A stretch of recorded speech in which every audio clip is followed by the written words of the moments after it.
Yo, yo, yo, what's going on, guys? Nate here with Phillip in episode 17 of the PokeTalk podcast. We're talking about the mistakes we've made, something we've talked about in the past, but with the cards coming back and some things happening with PSA over the last few months, we want to revisit the topic. So, what's going on? Hey, not too much. I just want to give a few shout outs. I'll go to more detail on some of them, but the first one is Jordan Black. He definitely, probably shouldn't have said his last name. Oh, well, I'm sure he's cool with it. He's exposed. Yeah, well, I mean, he does have his it's pretty Instagram common. that, so, it's pretty yeah, common name, though. But anyways, he has been listening since the very beginning, and we had a few people first listen to our podcast, and he is the only one that is still doing it, so thank you for sure. And another one was the Collectible Store LLC in St. Louis. So I actually stopped by there.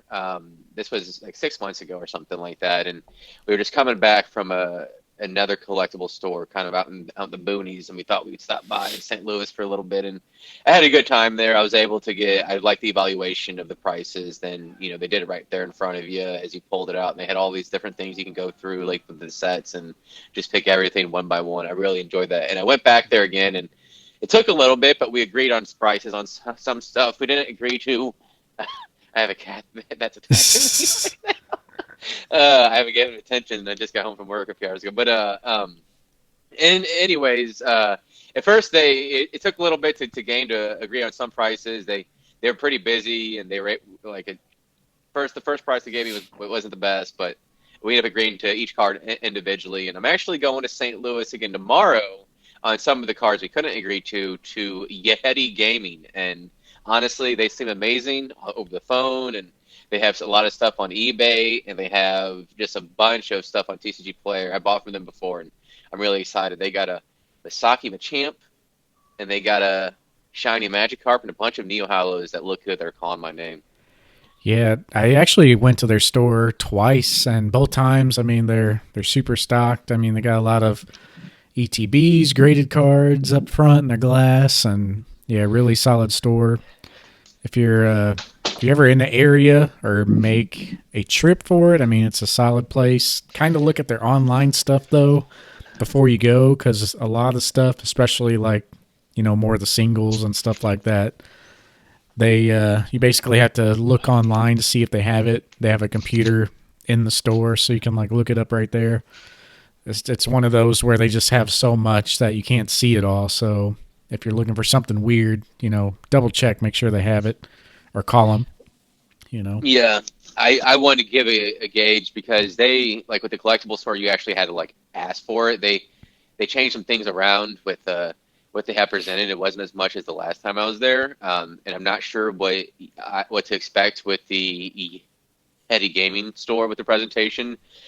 But I have an idea that I was going to see what they had, and some of the graded cards they had didn't really catch my eye. There was one or two, but I figure this is something I'll probably go with set cards, some binder set cards. They had a lot of Neo cards, although it's interesting because they don't really have a whole lot of Neo Unlimited, which is currently what I'm going for. First edition right now just doesn't really interest me at all. They have some first edition, like they had the Typhlosion and I think a Meganium, but I'm wondering if that's kind of a sign of something. Maybe a lot of people have bought up a lot of WotC. I know Shadowless, while it's cheaper, those seem to be hard to come by on TCG Player the last I looked. Well, when we were at the Collecticon, we were looking for Neos, and they were really not a lot of options there either. We talked about that. I wonder if there's I wonder if maybe a lot of people have been buying them up and a lot of people aren't selling. There's clearly some, on TCG Player, but overall, I feel like, with the crash or the pop of the bubble this year, the Neo cards kind of, they haven't popped as hard, and they've kind of held their ground because, rightfully so. Everyone saw the bubble happening, and the old WotC stuff was just getting ridiculous, but, Neo comes after all the Gen 1 stuff for most people. Most people collect base set and all that. So naturally, you know, base set and everything was like hyperinflated. And before it could really get to Neo, it, you know, was kind of cooling off and coming back. So I think Neo saw some inflation, but there wasn't enough people chasing it that it just got ridiculous. So yeah, it's really been nice, healthy growth for Neo, where like base set just blew out of proportion and came way back. And you know, it's interesting because Neo Destiny is definitely of the first two generations, I would say is the best set artwork wise within the first two generations of the TCG. And I don't think it's particularly close, in my opinion, honestly. And it's kind of interesting how while there's this amazing artwork, a lot of people don't give it a lot of time because, like you said, a lot of people were already out of the hobby by then, so there isn't this nostalgic factor towards it. And Neo Destiny is really, I would say, I mean, if you take out like the first edition, right, first edition base set and other first editions, I would say it's probably one of the more expensive sets to collect, especially from the Galaxy era. Obviously, it gets up there with Sky Ridge and Aquapolis and all those sets, but in terms of like those first two gens, that's the first set that really gets pricey for Galaxy. Yeah, it definitely stands out. And yeah, the other sets, I mean, you have some cards that stand out, like the OG Moonbryon and Espeon Yeah, exactly. and Lugia. Lugia, Oh. But yeah, that set as a whole, like every hollow is pretty pricey. Yeah. But yeah, and you know, during this hype, I mean, there's just so much old WotC stuff out there. We've seen a lot of the pop reports go up, but Neo never, you know, really did because there's just not a lot of extra. So maybe Neo Genesis, you know, that they did kind of go overboard with that set. Yeah, that set is pretty available. But I was going to say, you know, when we did see cards, what was the set we did see from Neo? It was almost predominantly Neo Genesis. Yeah.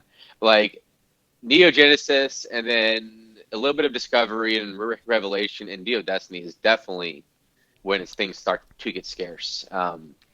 And I mean, it's still like overall relatively plentiful, but in general, compared to the previous sets of WotC up to the point, it is definitely the least printed out of all those. Yeah. Which is why I'm excited to get this shiny Reggie card because it's, you know, while it is Neo Revelation, it's still a shining card. So getting one of the big ones from the WotC era off the list, so I'm pretty excited for that. Yeah, and those are like some of the first chases too. You know, Mm-hmm. I mean, those shiny cards. But. Yeah, I mean, it's like 150 for lightly played. I feel like that's a steal, honestly. I really do. But yeah, in other news, I mean, that kind of went right into the news with all that stuff. But you know, just a side note, the speaking of St. Louis, Cardinals are playing a playoff game as we speak. So we're kind of loosely watching it. So if you hear one of us die of a heartbreak during this episode, that might be why.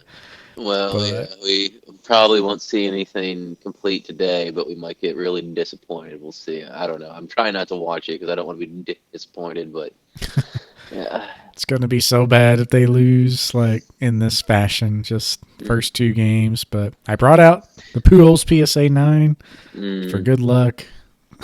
Probably going to burn it if they lose, but.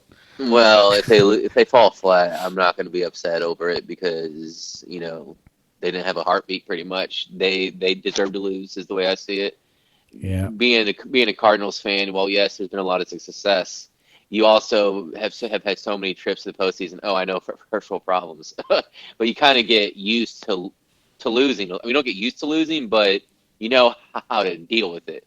Yeah. And there's certain ways to rationalize it, just like how we lost last year. I stopped watching when it went to the bottom of the ninth because I knew how that game was going to end. I didn't, especially after watching the Cardinals all year. I knew exactly how that game was going to end. And I never stopped watching the playoff games because like crazy stuff can happen, and they almost came back yesterday. But. I watch either listen to the radio, watch on TV or follow GameCast 160 out of 162 games a year. So I follow them pretty regularly, and I watch the bad times, but I think it's because I invest so much time that it gets to the point where it's like I don't need to see this. I guess it's one of the ways I cope with the losing, if you will. So Yeah. But then you missed the greatest moments of all time. I didn't miss Game 6. I didn't miss Game 5 in NLDS in 2012 against the Nationals. So yeah. But yeah. But yeah, hopefully they can pull it out. But for other news, we did get a little leak that is interesting. This was shown on E4. Not exactly sure where it broke first, but we get a little insight of a German sheet of the Sword and Shield 12.5 set, which is going to be kind of like a special set, like a Sword and Shield send-off, kind of like, Champion's Path and all those type of sets that don't get a booster box print. So there's some interesting stuff in here. We get a sneak peek of the sheet, like I said, but on that sheet is a bunch of normal cards, like talking about normal Pokemon. They're not Bs, they're not VMAXs, not GXs, not EXs, but normal Pokemon with what appears to be like an alternate art, or like at least a character rare style art. It's all full art, takes up the whole card, and they look really nice. I mean, we got Pikachu, of course, looks like a Keldeo, a Mew, got a bunch of stuff. Swablu, who's like just flying through the air. So something that includes Toxtricity in the background, it looks like. I don't know which one that is. I can't tell. Yeah. I think but yeah, I mean, it's kind of reminiscent of Cosmic Eclipse a little bit. Yeah, really we got a Swablu. I mean, the possibilities are endless. We're seeing a Swablu. Well, one thing I noticed is there's only like 70 cards. I mean, that doesn't include secret rares potentially, but so obviously it's a half set. So it's either half sets or it's a little smaller, which it's kind of strange that they're releasing this in January and not like November or early December. Usually the special sets are for the holidays, but they are doing it a little later. And this is going to be the set right before the new gen, which is probably in February. Violet. Yeah. And I mean the new gen. Well, I guess we'll hold off on that because that pretty much leads into the other topic. Yeah. No, these cards are pretty interesting, and I think it'd be worth opening them. And especially might be worth opening in English because one of the things, and I'll even bring this up, that I've had frustration with is I could open a whole EB or ETB and I might not get one hit or like maybe a hollow or something. Mm-hmm. And like, for example, I don't know if I mentioned this on the last episode, but one of the vendors there, they had a little thing like it was like $20-$25, and if you join Drip or whatever, it'd be only like $10-$15. And I went ahead and did it, and 8 cards, or it was like pull until you hit 8 packs. It took 8 packs to get a V or higher. 8 packs. Yeah. I got my money's worth. I did, but as I'm opening, I'm like, oh god, this is why I don't open English, or modern English anymore. Like I've only bought I think 3 sealed modern English products this year. It was Brilliant Stars, Pokemon GO, and I think that's it. Yeah. So yeah. Yeah, I mean this looks promising as a product. What's interesting to me though is on E4 they're talking about, well, are there going to be different rarities or something? And, maybe they're going to do a different texture or something like that. But, I mean, he put up a video, this guy, what is it, All Solid or Solid? I don't know. We'll put a link in the description, but he posted a video of the whole sheet, and it's like the whole set is like this. So, I don't know. They have like a Duskull. They have like pretty much every Pokemon. If the whole set is like this will be one of the most desired sets. I mean, obviously they're going to print it to an oblivion, but it will be one of the most desired sets of this era for collectors. Yeah. If every card is worth collecting, worth opening, I mean, we're talking something that can get all collectors from even WotC, primarily vintage collectors in this, because who doesn't like opening a very, very enriched art of a card? Like, that's fun.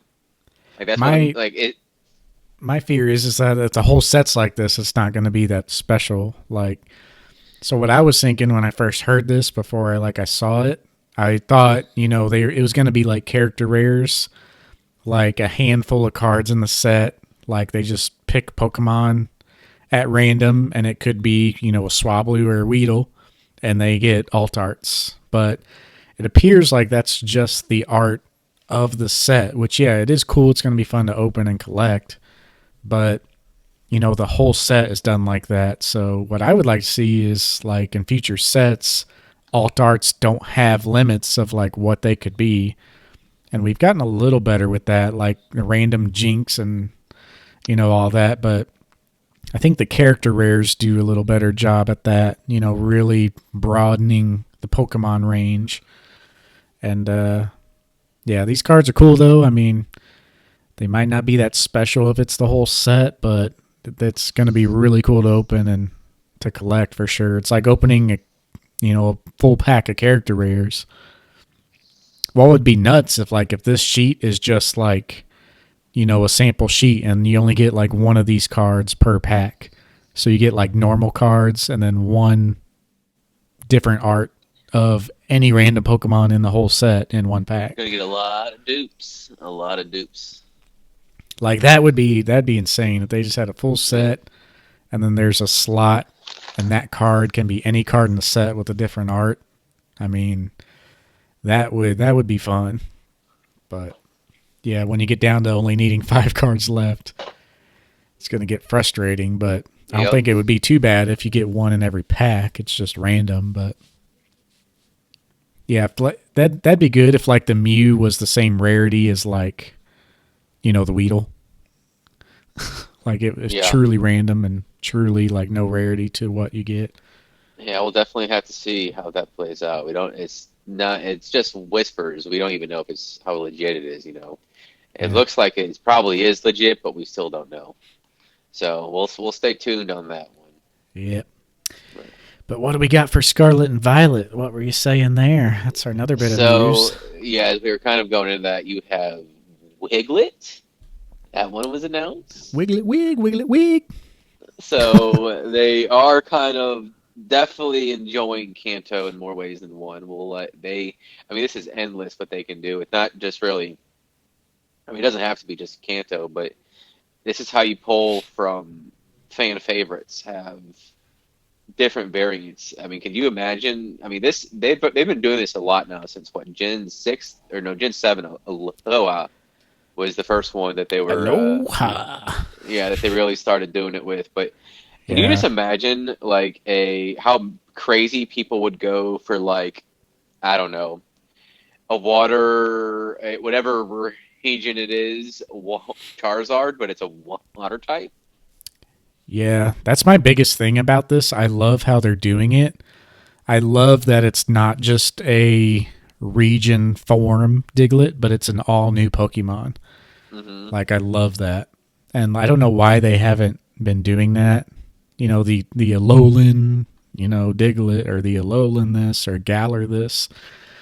I don't like that.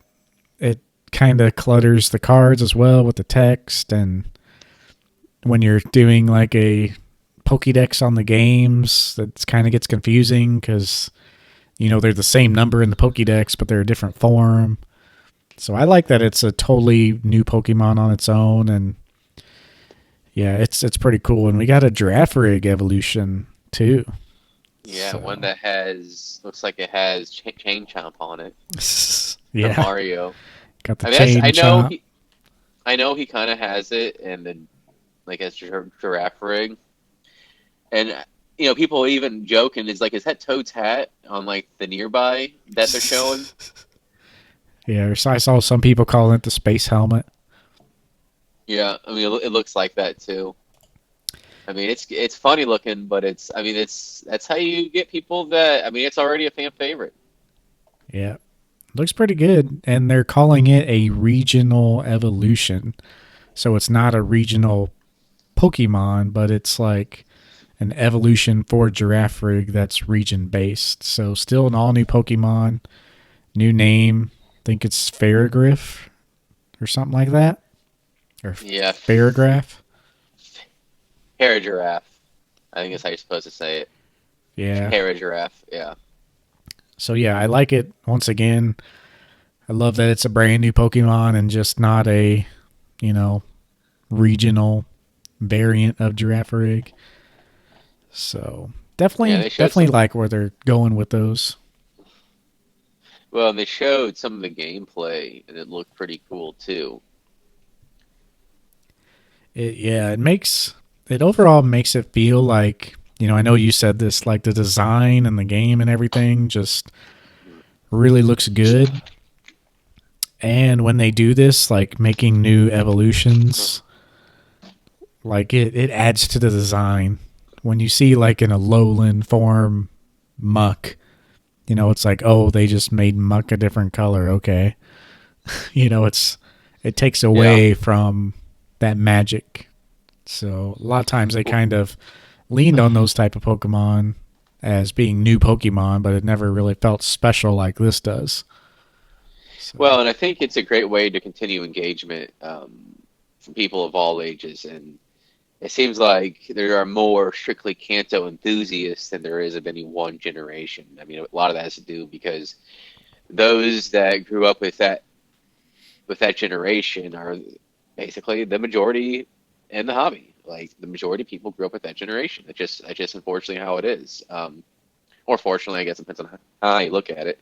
Uh, but I think because of that, they're always going to go back to Kanto, whether it's a dead horse or that they feel like they're beating a dead horse or not. I feel like they're always going to find a way to go back to there, or even Johto, because it's really just a continuation of Kanto. I mean, we all know it. It's basically just okay. This is the next region we have, and I'm pretty sure if I'm not mistaken, a lot of those all of Johto was actually included originally. Like they had like 250 designs or something like that, but they yeah, released just the 151. So like it was always basically supposed to be like right with each other. Um, so it's really like a lot of times, sometimes like whenever I think, I mean, I'm pretty good with thinking about the first two, three generations, but like sometimes when you think about it, it's like, oh, like it's from the same era. It feels like because there's like a year or it was like 2 years apart. It felt like on for us Westerners, but it felt like it was really close together, and that's how I remember. But anyways, the whole aspect of them continuing to revision certain fan favorites, I think, is great. It's great for everybody. I don't know how anybody would hate this. It's like it's yeah, everybody. Like it might not be the Pokemon you like, but I mean, Wiglet's pretty fun. I mean, I don't really care for Diglett, but Wiglet's kind of fun, and we'll see if it has an evolution. yeah. Wig Trio. Something like that. Yeah, It'd definitely be something like that for sure. I don't really care for like recycled Pokemon or like bringing a new evolution to the Pokemon line, but I like it like this way more than the other way with the regionals, and it's just different. You don't want to see them rehash your old Pokemon that you know. Like this is the way to do it, and yeah, I'm really excited for these games for sure. But I guess that's really all we had for the news. Let's jump on into the mistakes we've made. Yeah, it was a pretty slow news cycle. I think everybody's just kind of waiting for the fourth quarter to hit. So Yep. well, I guess we are in the fourth quarter, whatever. Yeah, But I yeah, could go on a tear about Magic the Gathering. I mean, what's happening over there? I feel yeah, I bad saw for that. Magic fans. It's just, You know, some people well, I guess don't want to get in the conversation just because it'll eat up more time. But no, it's definitely interesting with where they're going as compared to where Pokemon is. Although there is genuine concern with some of Pokemon. Um, printing being the main one that people are concerned with. But I think overall it's fine. The market is able to consume it at the time being. What would be interesting is if like people start to leave the hobby as compared to entering the hobby. When that happens, that's when you might see certain ultra modern products outside of a couple cards just absolutely like plummet. Yeah. Yeah, Magic is just, I don't know, they're doing a real good job of like just killing every aspect of their game, like players, collectors. Like, yeah, it could be a whole other thing. But this is a Pokemon podcast, and we're talking about our mistakes in Pokemon. So, Yeah. should we start with like what's the biggest mistake on your mind right now for making this episode? Well, so it's obviously the most prevalent one. I've kind of hinted at it for several episodes. I know when we first talked about PSA, I touched up upon our order, and I try to be positive with, or I try to when I can, but a part of me kind of knew. I mean, one, I knew I messed up in the cards I sent. I even mentioned in one of the PSA podcasts, like most people, what they did is they went to WotC and they went to what they had on the shelves, easily accessible items. I was talking about myself, but I was talking about a lot of other people, and I definitely did that. And at the time, everything WotC was just going through the roof. It could have been a crappy condition. It was selling for like 30, $40. Yeah. And I sent all that crap to be graded. And like I bought several collections that I'll go into more, but all in all, I sent off, it was about 67 cards, I think, in the first order. And what was the value? It was like the market value, I think, was something. It was like under 3,000, I think, or around 3,000. But that's like the market value on eBay, right? So just do the math, the taxes, and the eBay or the fees you get from eBay. I mean, you're looking at basically 70 cents on the dollar as it is. And that's one reason why I am trying to sell my stuff to card stores. But no, I sent off a lot of stuff that I shouldn't have. I will be the first one to tell you that I messed up. I was a part of the problem that had people, like one of the reasons why there was such a holdup with grading. I was one of those people. But there's only 67 cards. I know some people sent hundreds doing the same thing. So I'm not the worst offender. But that being said, I will say this. If I would have gotten these cards back 6-8 months ago, we're talking at that point 12 to 15 months after they had received them, which is a long time, we will be talking about that value of those cards being probably closer to 5,000. Like if I would have received them last January or February. And I kept the box out that we received this order from specifically so I could comment on how much dust is on this box. So I admit I made mistakes. I did. But I figured I would have it back within 15 months at most, not 24 months.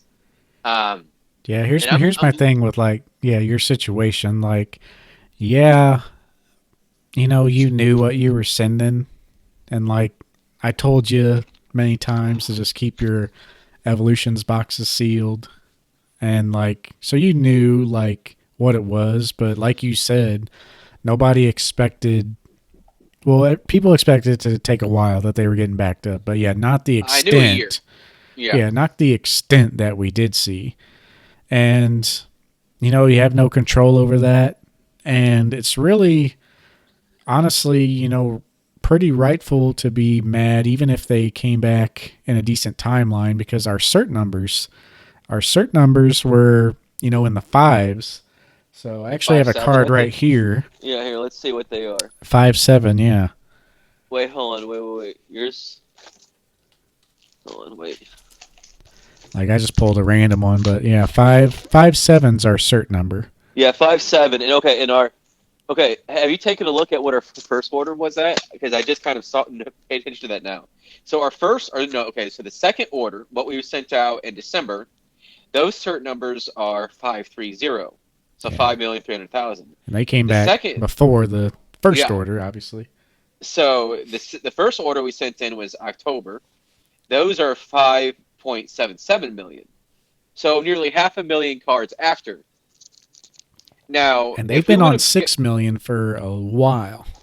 Like and we're pushing into 7 right now. yeah, I think the most recent one I saw was like 6.6 or something. To give you an idea, and 5.3 million. We received those cards in November of 2021. If we would have received these cards in January/February, I would be talking nearly at least 50% more of what the total market value is right now. I remember I was paying attention to the values of a lot of these cards, and like okay, I know it was evolutions, like a lot of the nines that are barely hitting $20, $25, even with inflation. Keep in mind, they were selling for 40 plus. So some of these nines, like the Hollow Zapdos back in January, February. Yeah. I mean, that's literally, in some cases, double my money. And I mean, I know this was during the hype, but I sold a set of 9 reverse hollow, like so the old base set Charizard hollow and reverse hollow. I sold a pair of those for almost $800 at the end of 2021, or no, it was might have been beginning 2021. But now Yeah. those are barely going for 200 combined, 800 to 200. I mean, I'm not saying I Yeah. It's would have gotten them that just early, but like yeah, we kind of like planned like your goal was to sell, most of quickly. this first order, almost all of it was the intention was to sell. Like I Or think there even was if maybe our 15 cards. yeah, even if our orders swapped, like you had a lot of cards you planned on keeping the second order cuz we Yes. wouldn't have guessed we would have gotten the first order, 8+ months after the second one. So, Well, and what I say what's funny is while you're absolutely correct, a lot of the cards I sent were my personal collection, like my OG personal collection. It was like 160 or some odd cards I sent. I think a quarter of those was my OG collection, and a few more modern on top of that that I was intending to sell. So we're talking like maybe I don't know, maybe 100 cards I was intending to sell. And keep in mind, a lot of these cards were modern. I mean, I know I'm complaining about PSA now, but I also have to say I'm thankful that I got that order when I did, because if I would have got that order instead of so if I would have got order 2 when I got order 1, so if I would have, for example, if I would have just got order 2 instead of the first order, the money would have probably been about the same that would have been worth, but it would have been double the cards. yeah. So, like, I am thankful for that. Like, I think it was like nearly 6K with that second order with like 130 cards. So I'm very thankful for that, like 100%. Um, Yeah. but still, I mean, I have a right to be mad when we were talking about a couple $1,000s, and some people I'm sure are probably over $10,000 they missed out on. I mean, that's very, very frustrating. And Yeah, it's crazy.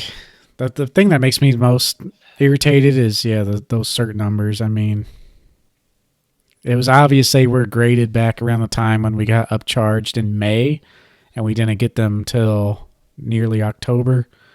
So definitely, definitely something there.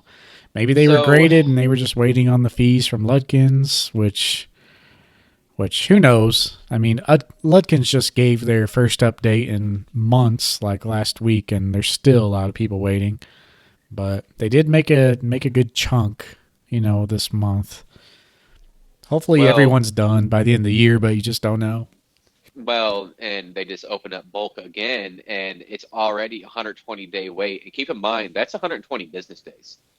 That's not days, that's business days. So we're already at basically half a year, 6 months wait for bulk. And you're a brave soul, Nathan. You push an order in. And I was thinking about it, and you know what? I Well, kind I of don't I don't know if hesitated. they I don't know if they do business days anymore because I thought they changed that. Well, But I thought it was business days. Like I didn't. I mean, I don't know the ins and outs specifically It of did used to be, everything. but I think they may have changed that. Let me see if like keep going. I'll see if I can find some. I mean, I doubt they're going all 7 days. If they are, it's only the express cards that they're paying to be graded, or your higher end cards. It's sure as hell not bulk. I'll tell you that one. Yeah. Uh, Well, I think they're just but factoring in the weekend in their days, like well, because people would get confused that it was business days. So now the turnaround time might just be 90 days, but they're just saying 120 for like leeway. But I might be totally wrong, but I thought they changed it from business days. But yeah, I mean, I can send, I was okay sending all this stuff off because, they have been really close to their turnaround times on all these lower tiers. That was another thing that was frustrating when they opened up the $18 tier before it became like a normal bulk thing. They did a special this summer and they said, turnaround time 120 days, and people were getting it back in, 2 months. Um, so yeah, it's like 2 to 4 months. Somewhere early, somewhere a little behind because of demand, but I mean they were pretty close. So that's what was really frustrating was seeing all those while they ignored, the the backlog, which even though they said, oh, it's backlog is fine, you know, well, they said they not really wanted the it to be case. 80-20, like 80% backlog by August and 20% everything else, and that's probably flipped to.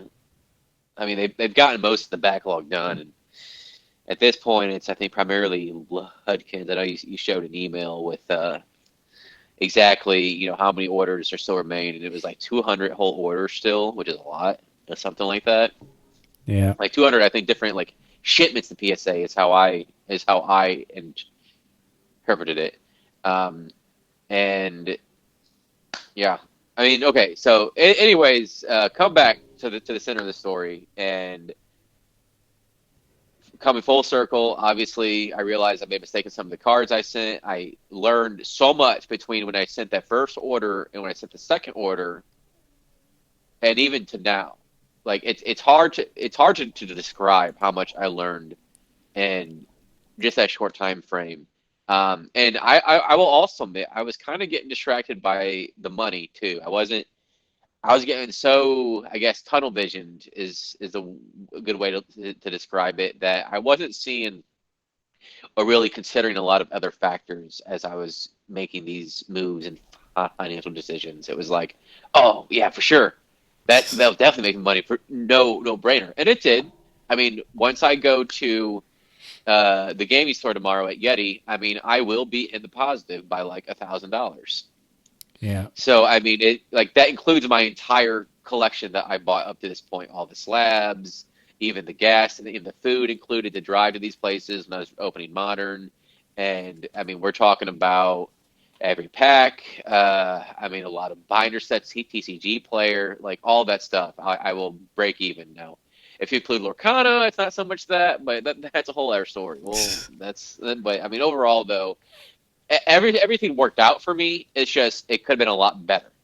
It didn't go the way I had it planned, and you could say that's life, and it absolutely is. However, if it went by design, we're talking about breaking even with everything with Lorcana. Like, so it Yeah. definitely. So we're talking about basically a 5 to 7K profit. I mean, that's a pretty big deal, pretty big difference.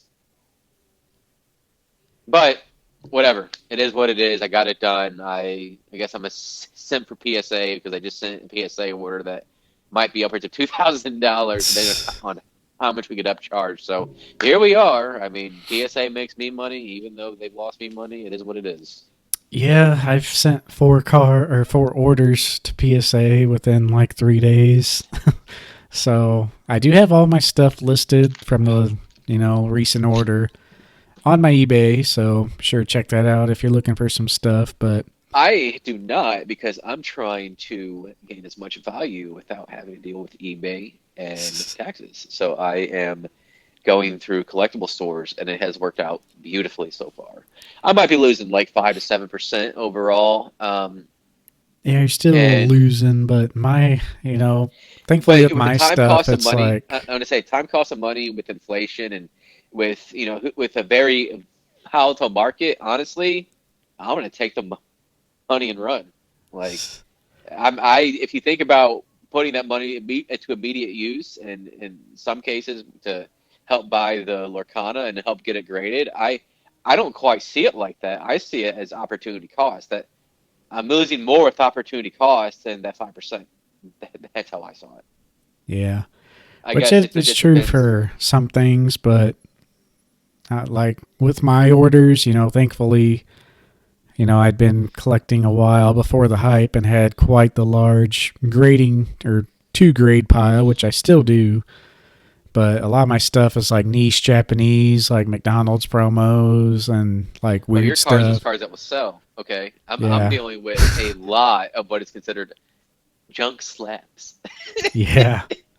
So I got to get the hell out as fast as I can, is the way I see it. Before, I mean, in some cases it's already too late. But I, well, just the thing going through my mind is how many people, like we're in a recession, we're entering the fourth quarter, people need money for Christmas, whatever, and how many people are getting their cards back that are in the same boat as me, Yeah. as like potential overall loss of what they were expecting, and because of that, they're going to quickly try to sell. I'm trying to beat those people. I'm Hmm. trying to beat those people to these stores before some of these stores are like, yeah, we won't take these, and that. That's what I'm trying to beat. And then I'm stuck with these cards until next year when I go to a card show. Again, that's like there's like these people are willing to give me money right now. I've tried to sell some of these lower end cards. I've literally had them for like 12, 14, $15. Yes, it was plus shipping, but they still won't sell. There's like 8 watchers, but nobody's buying. It's like what? Yeah. They're just seeing how low it can go. And well, I mean, there's a certain point. Like, I'm not taking below a certain amount because, like, I want at least the grading costs back. That's like, I'm not taking anything less than 10. That's just, and I've held stern on that point, and I think overall, because of it, I've made more money than I might not have. Yeah. Uh, but So how's your experience gone with like how did the vendors differ from like the store owners per se? so the vendors, I mean, so from the KC show, there's more YouTubers or social media influencers or whatever. Like people who do their own whatnot streams, and we could have our own opinion of it, but at the end of the day, these people, there are Gen Zers and other people that are watching these folks and that are buying these folks' products, and they're making money on these whatnot streams with pack breaks and these mystery boxes. And because of that, they will buy junk slabs, So whatever, there's a market for people like me that are in my situation that are giving me solid value for these cards, and then they go ahead and use it. And I mean, they're the people that watch them. They think they're supporting their favorite streamers, which whatever. They don't really care about you, but you know, Yeah. I mean, people support them, and I mean, there's a change of cash flow. Like there's a circular motion when it comes to this hobby and this market. And I mean, obviously, I'm not going to say no to that. So it worked out. But overall, what I learned was one, take a step back and reflect. Be more pensive and more observant, more stoic in some ways with how you go about your reaction to the market or the reaction to how you should make your next move, especially when you're having a lot of money. See, 2020, it felt like you couldn't lose money. It felt like things only went up. And for me, see, that was a very strange. I didn't have anything to like reflect back on with the previous market because I didn't know because Yeah. I didn't have that experience. And I mean, I'll be the first one to admit I was using this hobby as an escape from what was going on in 2020 with the pandemic and all the other stuff that was going on. I was using it completely as an escape, and I think when my mind finally got into this hobby, and whenever I went fully in, I think it was a very healthy outlet, but there was a fine line because it was borderline unhealthy with how much money I was spending. Yeah, and even like, when I was telling you just to keep the boxes sealed and all that, like, I still have all of them. I still have all those boxes. They're sitting in my tote, and I mean, you know what? I mean, I'll tell you what, I enjoyed opening those. Would it have been great to sell them all back immediately? Because I got in, okay, I mentioned before how I got in just weeks before everybody else did. And those boxes were like 300, I think it was 350 average is what I bought all four of them at. So what is that, 1400? No, it was more than that. No, it was, I'm pretty sure it was four. But yeah, it was four booster boxes, but I bought enough packs and like two other places to equivalent to like 6 or 7 boxes. yeah. That I actually opened. But I mean, we're talking like, yeah, they hit like 1,200. So I mean, about $5,000 if I would have sold them immediately. And that would have been the better move to do. I would have been out Yeah. like a bandit if I did that. And But I mean, I I didn't kind of, know. I know you try to tell me, but like, whenever I'm getting hyped up and like I'm enjoying the hobby, I'm enjoying the opening. These are the first packs I was opening in 6 years, and but with the evolutions, it felt like I was a kid again, and I was getting this feel that I could never do it. I could never get as a kid because I mean these packs were equivalent to like $10 back in '99. yeah, and I knew that as well. Like, yeah, I knew you should have kept them sealed because like everyone Yeah, getting them is opening them because everyone who's getting them is like just entering the hobby and wants that experience. So that was also you. So like I knew like, you gotta open something, you gotta get it out, you know. And so that was that for you. So yeah, like I knew you should have kept them sealed, but I knew like the reason why you should have kept them sealed is because the exact reason why you didn't. I knew, like I just kind of saw that coming, but regardless, I mean, it was good stuff. Great, everyone wanted it. It's just the timeline just yeah. I mean, if I screwed would have gotten it us. back within a year, it still would have been a smart move because I would have made. I mean, it wasn't quite. I was expecting at like lowest like 8 to 10,000 with everything. And And that may honestly, have been directly just based on that you got in a couple weeks before. Because yeah, it'd be bad news if it took 2 years and you bought the box for 1,000. well, you yeah, know. I figured when I got back, the low end I should expect was around 8,000. And honestly, that's not too far off with what I'll actually get. Well, it'll probably be about 7,000, so it was a little less. But if I would have gotten it when I did, it would have been closer to 10,000, which was kind of in the area I was expecting. Although I was hoping for it to be like 12 to 14. But like my estimates weren't too far off. So while I was making quick decisions, they weren't necessarily bad ones in the time frame in which I was doing it. It's just it was betting on a lot of factors that were against me. Yeah. That was the biggest issue, and there's a lot of variables I didn't quite think because there's a lot of people that had to get graded, and I get that. So I realize it's not just about me. I totally get that. But when you're talking 24 months and clearly when there's dust in the air bubbles of this packing tape, it sat and sat and sat for months in a warehouse. Yeah. I mean, it's frustrating for me. At least May. Like I was looking back, like I said, I was looking back at some posts and people who like sent express things and got them back in May, and pretty close cert numbers to our cards that took nearly half a year longer to get back. So yeah, just really disappointing all around. But yeah, I mean, I honestly, I just want to say one more thing before we move on to something with you. But I did learn from this because now I'm looking at which cards to submit, and like I'm at like 25 cards. So yeah, and it's cards that are worth it, like over or around or more than $100 in value. So I mean, I've definitely learned from it. It's just yeah. it sucks, but it is what it is. Yeah, so for mine, like I said, I escaped most of that because I didn't give in to the hype. I just continued doing what I was doing. Like, I was also the one who told you to go for evolutions. Yeah. And so I should have done that myself, but I was like, I already had, my own stuff to grade and buy. So I just tried to not let it affect me and just continued on my path. But yeah, maybe could have made some easy money because I would have kept them sealed and probably sold them for sure when they hit 1,000. Yeah. But yeah, And this was when yeah, I mean it did trigger a tax thing too, so you could have kept a lot of that. yeah.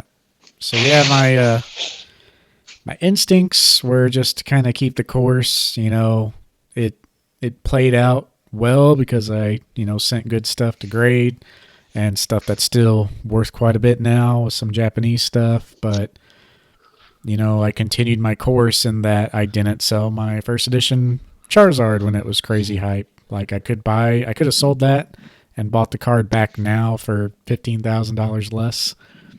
So could have made a lot of money there too. But it's the healthy way into like just kind of stay in the course. So I played the safe way. But other than that, I mean, my biggest downside is probably not grading sooner because there are a lot of cards that I have in my collection that, I would have sold during the hype if they were graded, which I could have sold them during the hype and made some good money either way. But I'm a real stickler into, if you want to get max value, you might as well grade it, especially now that the tiers are back open. Well, the So, brawl cards, if you would have showed the condition, the brawl cards back then would have been, I mean, they were even higher, so there's a possibility you still would have made more money, I guess. But yeah. That's the thing. Like, a lot of my stuff is good condition. So I was just, waiting for PSA to open. But, then again, didn't see the extent that happened. Well, nobody did. So, yeah, that's my biggest regret is not grading. And in a way, it kind of really scared me because I tend to, up until recently, I've been keeping a lot more of a graded collection because if it happens again, I want that liquidity. But in general, I'm just pretty much honestly getting close to being done with my non-graded goals. But yeah, in general, when I get graded cards back, I'm really tempted to sell and then buy another copy. Like it's easy money. People have done this for years. It's pretty much the main way people have made money in Pokemon for, the 20 years before the hype. Is just, even cracked booster boxes. Cracked booster boxes, grade the hits. You a lot of times before 2016 would get your money back in just like a couple of the big hits that you pulled for the whole box. So those are crazy times. But yeah, just you putting in the work to grade the cards, I mean that paid off. Nowadays you kind of have to, be more selective of what you're doing that with, but if you hit a 10, I mean, it's pretty easy money still. I mean, yeah, it is hard to hit a 10, but if you're grading a card, that gets easy 10s, you buy it for like a decent raw price. Like you could obviously sell that for the 10 price and then just buy another raw copy, rinse and repeat. But people are really catching on and like yeah, certain cards like that are for sure 10s, starting to see that. Like even when I was buying that Festa 20th anniversary Pikachu promo, people are selling the raw card that is a high chance of getting a 10 for essentially what the 10 costs. So it's like, okay, come on now. It's, why not just grade the card yourself? But that was also when the tiers weren't opened up. So yeah, it's a lot different. It's a weird environment. You got to really be selective now, but that's probably and my there's biggest also, thing. I want to say compared to from what you described as well, there's a lot more people that are into grading now in general. I'm not even talking about the people doing the flipping. I'm talking about people collecting graded cards. I think there's a lot more people now than there were pre 2020. Oh yeah, for sure. Yeah. Yeah, so you got to be selective in that way. And like most of the cards I'm buying, it's real limited stuff. Like I don't really collect modern at all. If I do collect modern, I try to get CGC 9.5s for most things, unless it's like, it makes sense to be in a PSA case, like a little more rare card or like an iconic WotC reprint or something like that.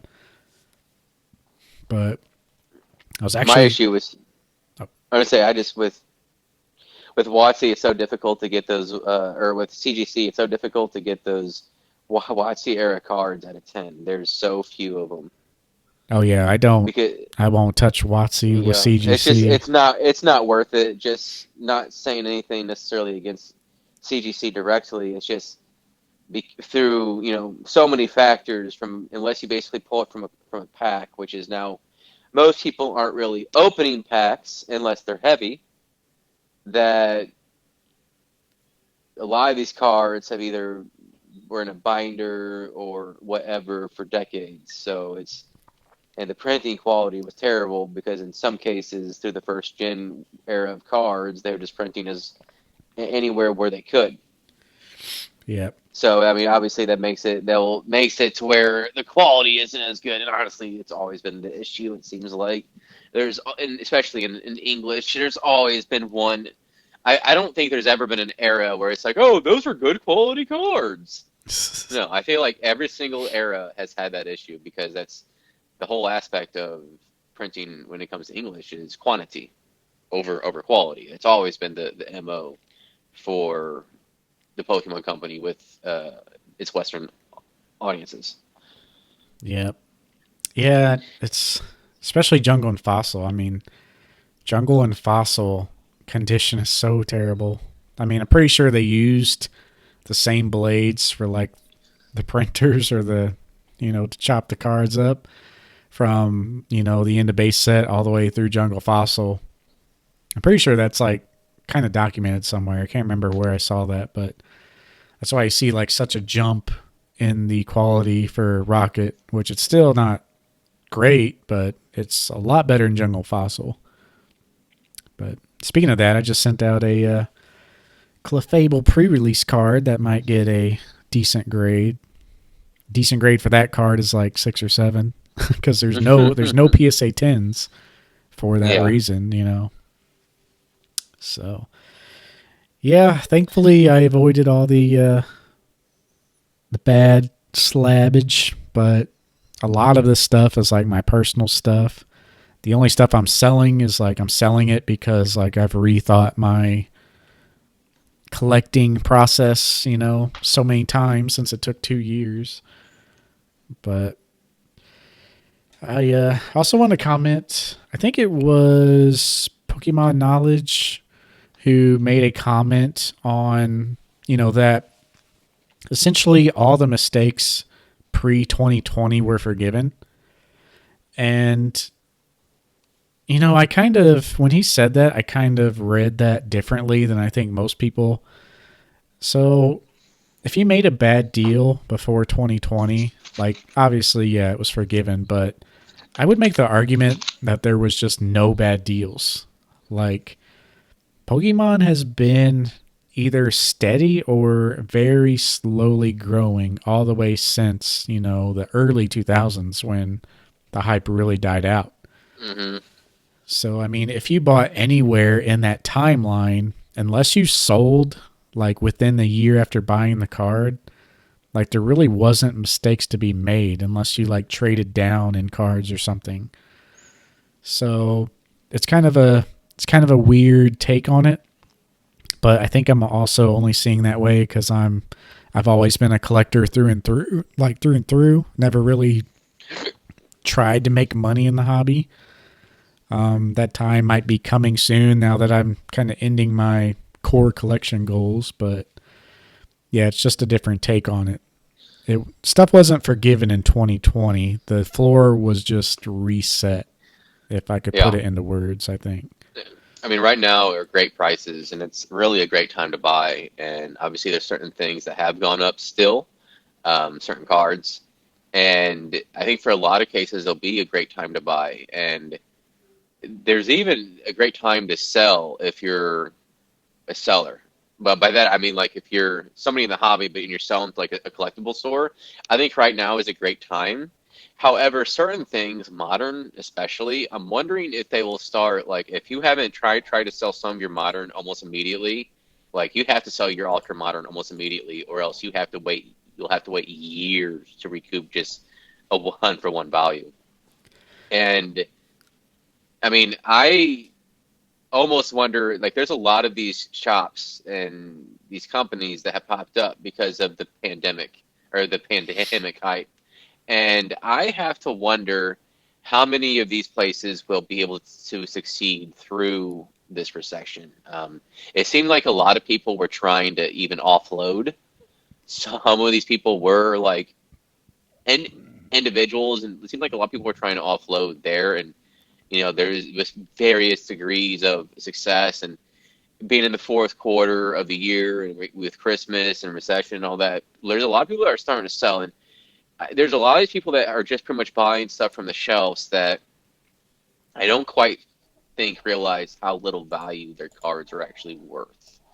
I say that because I've seen several posts locally on Facebook Marketplace that has the value of their cards, and their posts make them seem like they're earnest, like they are true, and the value that they're asking for isn't anywhere near the value of the cards. Like this one was like $1,000 and it was like 1,200 cards, but they showed 14 photos, and the most expensive card was like a $40 card, I think.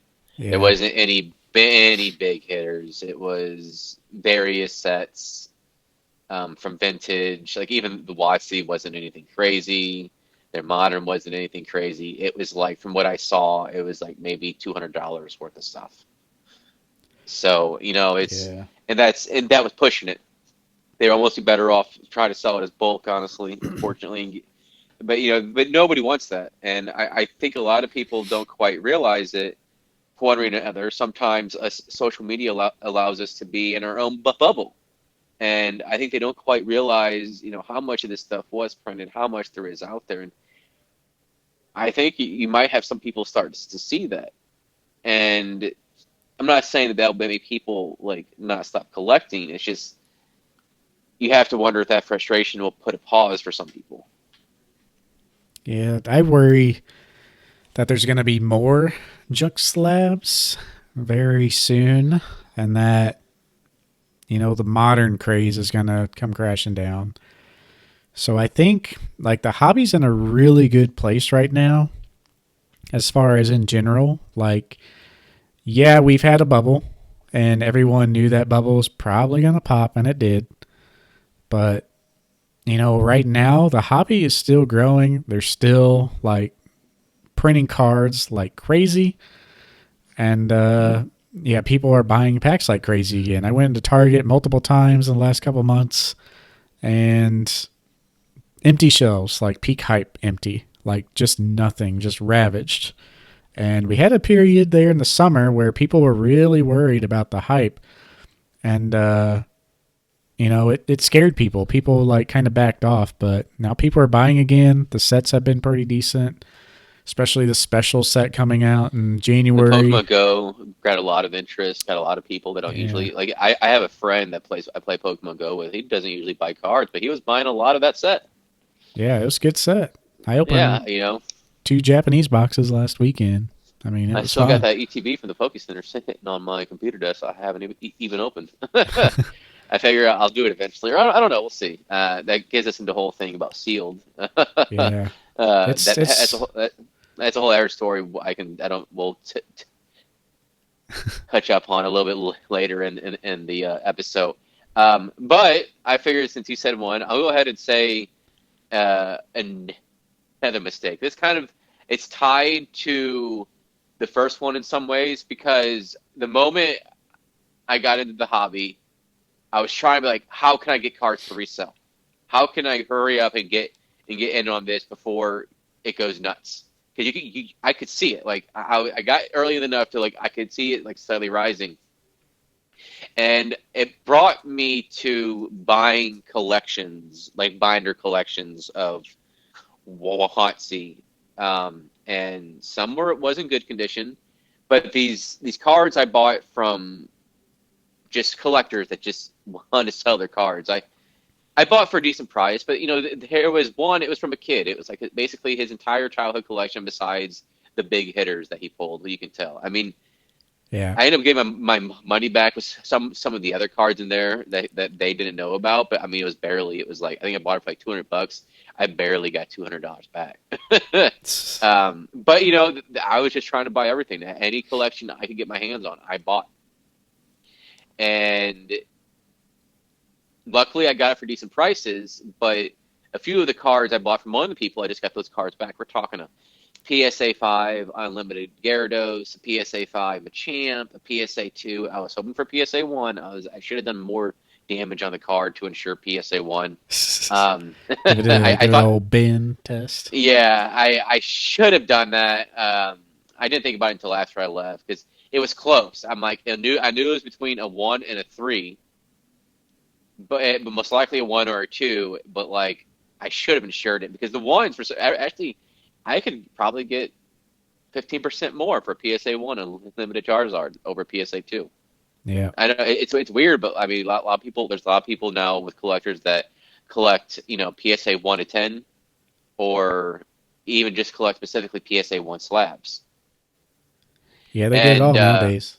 yeah, for sure. And so there was a couple there that I failed, but I got lucky because we kind of mentioned before, but it was pretty difficult to lose money during this hype.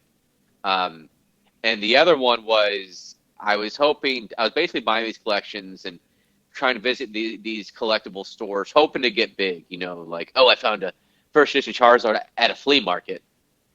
You know, that sort of thing.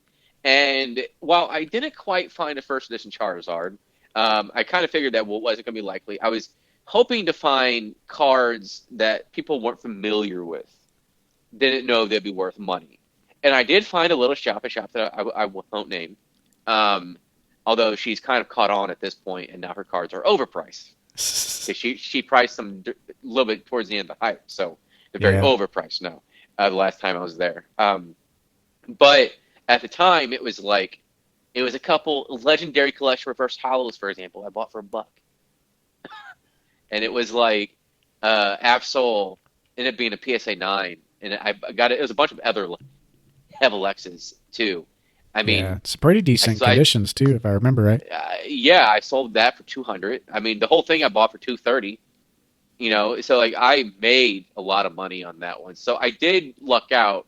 I mean, I had to drive 2 hours there, and that was a whole day of driving to hit up all these little shops and everything. And it was a fun time. It was. I mean, I remember that era, that time very fondly, during with these cards. But at the same time, I realized I did get a little bit lucky.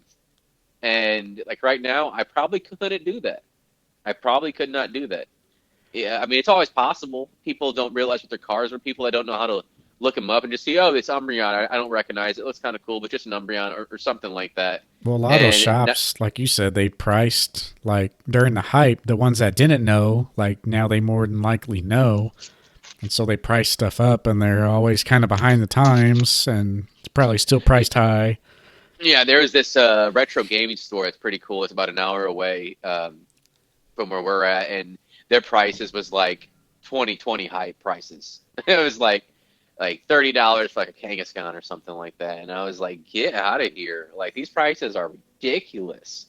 And I mean, I didn't say anything to that guy. I mean, because the guy was pretty nice, and it was a small store. But I mean, that's just one of the examples. But I also consider that a mistake.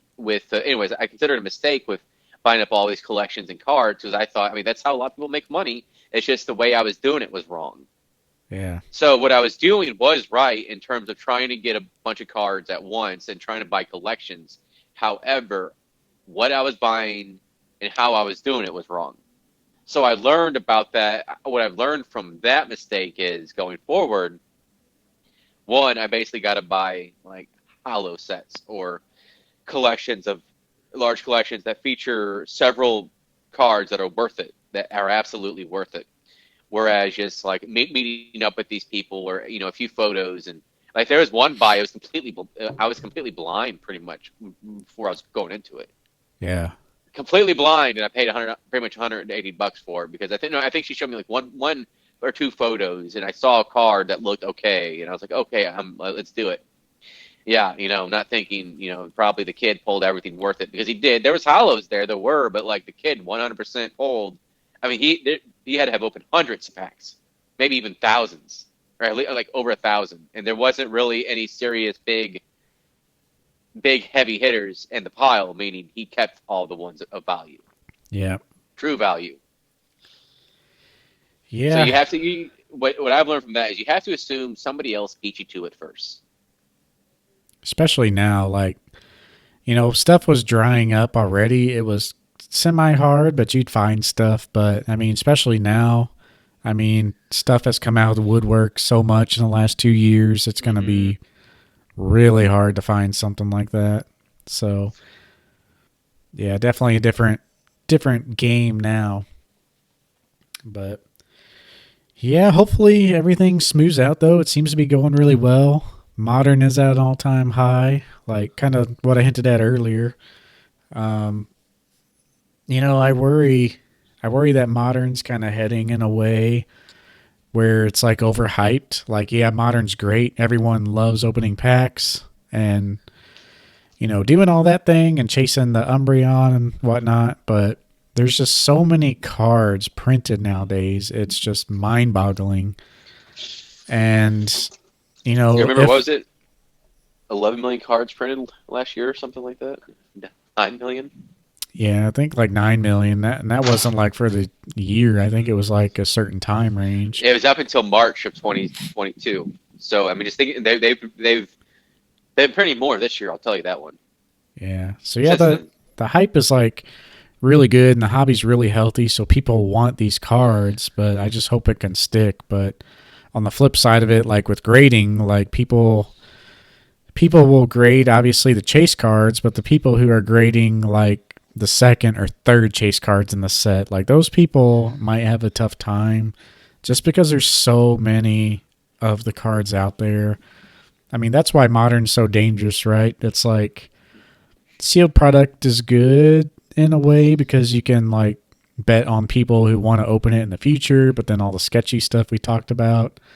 So it's kind of weird with that. But then you have like the amount of cards printed is just kind of ridiculous. So I don't know. It's just a weird game that we haven't seen on this level ever, and it's just pretty dangerous to like dabble in it unless you like truly love opening the packs. Like I can't see the modern hype. And I think a lot of that is like driven by the people during 2020 who were getting into the hobby. There wasn't enough product to open to satisfy, their opening want. So I think we're kind of seeing that be delayed with the summer because the summer restock was pretty good. But I mean, it's like they can't keep up. I mean, the shelves, like I said, look like 2020 all over again. So well, hopefully it I can last. I don't know. I see it as like there's clearly a lot of people that are into modern, but we mentioned this before with the gambler's fallacy with opening packs and chasing that high and how it's a dangerous. Like we had a whole episode on like addiction and obsession, whatever. And I thought there was more people that were aware of this, but visiting card shows and then like collectible stores a lot the last couple months, all of a sudden I realized, I've mentioned this before, like don't be in your, be aware that you're in your internet bubble, your social media bubble, because there are a lot of people in this hobby. I would even say it might even be a plurality in this hobby that are just going to the shelves, opening packs, and that's all they're doing to enjoy the hobby. Or they're being on these like some of the younger people, like people of age, like 17, 15, 16, whatever to 22. These Gen Zers who are just buying from these whatnot streamers and not thinking about the actual value, or maybe not even caring per se, which is a good thing. But like they're getting the value but they're not getting good value, if that makes sense. Like they are getting what they're paying for. But for example, would you rather have a card that's worth $75 individually, or do you want 75 $75 in bulk? Right? Yeah. Like I think most people know what that answer is going to be. What's another 75? Let's say the Mewtwo V Alt Art from Pokemon Go. The Japanese one you just bought was like $70, right? Something Yeah. like that. Yeah. I think I got Like it for 60. yeah, exactly. So they're like, would you rather have that, or would you rather have a junk slab from the Darkness Ablaze, some sort of Togekiss V, or mixed with a bunch of packs that you might only get one hit and it's like 10 packs? Like I'm just saying the value isn't as much. Like yes, monetarily, what you're paying $75, you're actually paying market value for this stuff, but it's not a good value in what you're getting. And Yeah. I think a lot of people don't realize that. And as we mature as a hobby, will that continue? I don't know. As long as people stay in their own internet bubbles without like removing themselves from it, it's hard to say. I mean, I'm not saying it's this perpetual. It can just be constant, but you do have to ask yourself, can these people continue to support? And I almost want to say like be a naive consumer, because some of these people, like for the whatnot streamers, for example, they think they're supporting their favorite YouTuber or streamer, and they think they're helping them out. Yeah. And In like reality, that's it's like I would say in reality, it's like I mean I'm not saying these people are bad people. Like I've met a lot of these people. They're fantastic. They're amazing people. They are great folks. At least a lot of the ones I've met. No one's questioning their quality of character, but it's just the it's business. just yeah, it's just like it's no different than you're basically supporting your favorite card store. That's really what it is. It's not, but you're not like supporting a friend, which I think how some of these people view it. You're supporting your favorite card store, which is Yeah. great. But like whenever I do that, I'm trying to go to patron places that are local or within my state, because we don't have a good Pokemon store where we're at. So I got to go to St. Louis or Kansas City. And it But does fill a void too, because a lot of people get nervous with eBay. You I get know, it. I get it. they know this person, they know they're legit. They see the card in all its angles, which is good in its own right. Yep. eBay, a lot of time you get two okay-ish pictures. And but yeah, if you see it on stream, you see it right there, you know pretty much exactly what you buy. So there's a premium into that in alone. I mean, So I get it. There's yeah. a lot of these cards that I haven't bought that I want to because I want to see in person, like especially cards for my binder sets. PCG player, you're kind of doing it blind. Sometimes they'll have photos, but you're just doing it blind. And for the common, or like for the commons and the rares and the non-hollows, I don't really care about that because they're pretty true to it. But when there's more money involved, like with these hollows, and all of a sudden this subjectivity when grading it, when you're financially, I don't want to say liable, but like you're financially implicated in this. All of a sudden, there's a lot of variance with what's near mint, what's slightly played, and I've been burned several times. I had returned for my birthday a bunch of like level X's and a bunch of near mint ones, and I thought they were great prices. And then I got these near mint ones, and they were borderline, like they should have been lightly played. A few of them should have been. Yeah. Straight up, it was in somebody's binder, legit scratches on the back, on the front. Like this is not near mint, okay? This is PSA 6 worthy. I know it's borderline, but like that's exactly what it would have been because of all the scratches and stuff. Yeah. So yeah, But it's good seeing like more of the photo on those. So yeah, I that's get why it. I like buying in person too, so I understand these people. So yeah.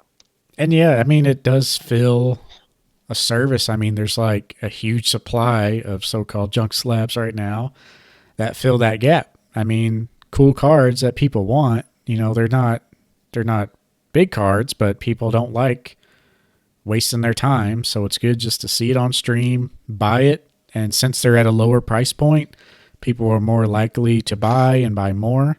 So it's a real quick, easy way just to pick up the card, and yeah, it's it's a nice void that it's filling right now. So definitely But what you good. have to honestly, what you have to wonder is what happens if these people hobby taste in the hobby change. Yeah, how does that change things? Well, that's what I was saying with the modern. Like, if the modern hype dies down, or people are grading like the number two and number three card in the set, it could end up kind of hurting people because I kind of look at baseball with this, right?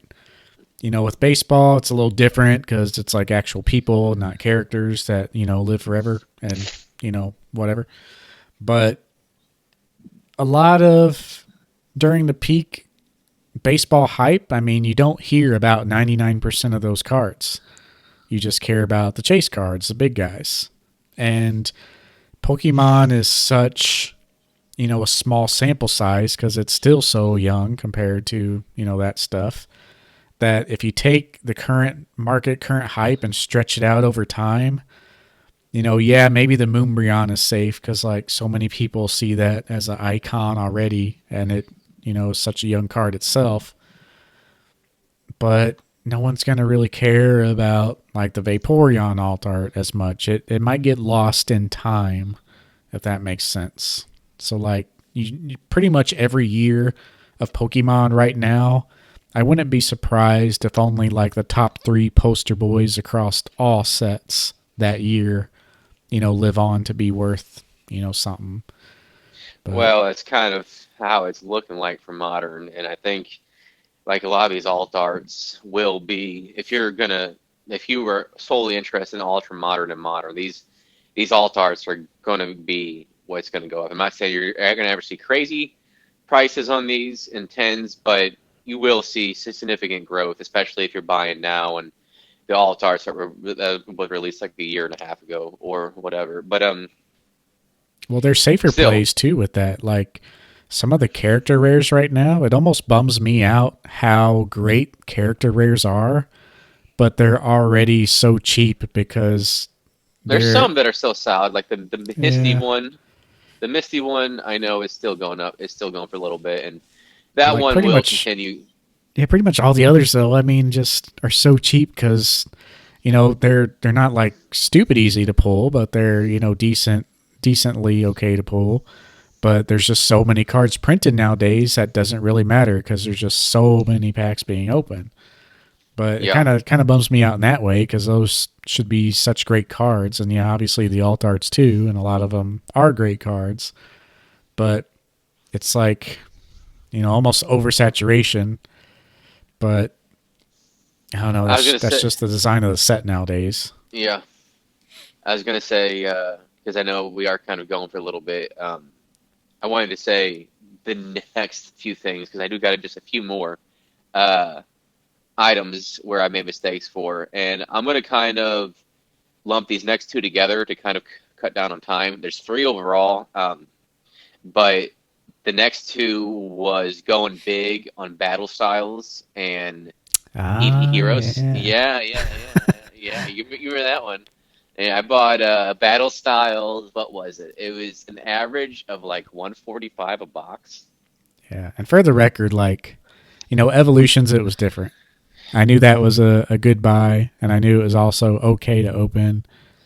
But Battle Styles, I really tried to warn you about. I was like, I get you like the art, but this is going to be the new Yeah, thing. the Urshifu's I thought were pretty cool. The alt arts were absolutely amazing. I still think those Urshifu's alt arts are incredible, and some of the best ones, honestly, overall. I'm not saying they're the best, but like some of them, I would say are in the S tier, A tier. Yeah. And you have the sleeping T-Tar, and I thought I was gonna get it. I don't think I realized how hard these altars were going to pull, and Yeah. that was another example of me rushing in without like I was since I came in the hype. I was like, oh, all this is gonna go up, and there's so much product. This stuff's gonna be like $200 in like 8 months. Oh my god, I gotta buy now. And well, I bought I think it was like 5 boxes or something like that, and or it might have even been in a case or something. It might have been 6 boxes, and It was a lot. Oh my God! Not only were the cards off centered, they're afraid of like they, I think would get a few of these cards. Like it was like a Hound Doom, I think, and it was a Inteleon secret rare, and there's a Golden Artillery secret rare, and these cards legit would get an OC. I still have them, but Yeah, they would get a legit OC, and that quality control. that's That when was they were kind of just the pumping them out just to get them yeah, out. and that was kind of the beginning of the end for me opening modern English, and that's why after that experience, and I realized I messed up, and I was going for the chase. Well, what are most people doing now? They're going for the chase, and I learned after getting burned. That was the first set I was burned on. I did amazing when it came to Shiny Star V. I did amazing when it came to evolutions overall.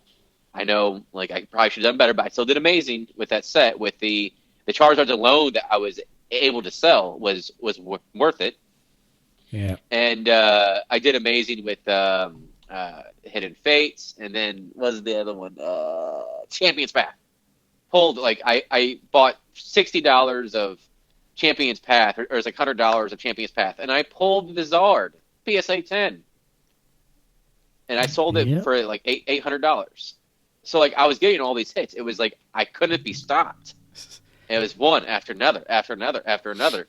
And finally, I hit Battle Styles, and I hit a brick wall. yeah. And And the I alt arts were a different monster. Like, yeah, we didn't know how hard they were to pull, but like my insight was, well, this is just going to be their new thing, and they're still doing it. So surely there's going to be better alt arts. It's just going to be the new norm. Where I remember, like you kind of saw it being special in that way, but granted, you didn't see anything different. It was the first set with alt arts in it and all that, so it was easy to get hyped for. yeah, But and that was probably the beginning of the end for me, like opening Modern and Mass. So I heard about Eevee Heroes, and I was like, ding, ding, ding. Let's go ahead and buy those before people know about it. I actually got in at like an average of like 105 a box, okay? So I did really, really well getting those pre-orders in. And I mean, like they can't find them below like 140, 150 now or something like that. So even with the reprint, so I did pretty well when it came to buying those. However, I opened like 8 of the boxes. yeah, It was 8 of the boxes. I pulled the secret rare within like the first 6 or 7 packs, and I stopped opening the rest of the box. So now I got like 35 packs still, and I was seeing maybe, or you showed me like, oh, I didn't even think about grading these packs. I just didn't think about that. But these packs are going for like 150 and a PSA 10. And I'm like, what? I love yeah, that. It's like low quantity and the demand is high. And I was like, you know what? I'll keep one PSA 10 for my own personal collection. They'll make me want to keep it. yeah. I Um, want a couple the just because problem, the artwork of the boxes yeah. and I artwork mean, of yeah. the packs are so good. I think those low key, like all of a sudden, I was thinking about selling it, like and maybe getting them all open. I might take that down. I think it's like $50 a pack. You said if you're a member, Yeah, it's a but if great. I Yeah, if I could get it to like 25, like 50, it's cutting it close. Because of how long it might take to get it, I would be worried in 6 months that the market won't be the same thing. But like, because they're ranging from like 110 on bids to like 160s on buy it now. So we'll say 150 maybe right now.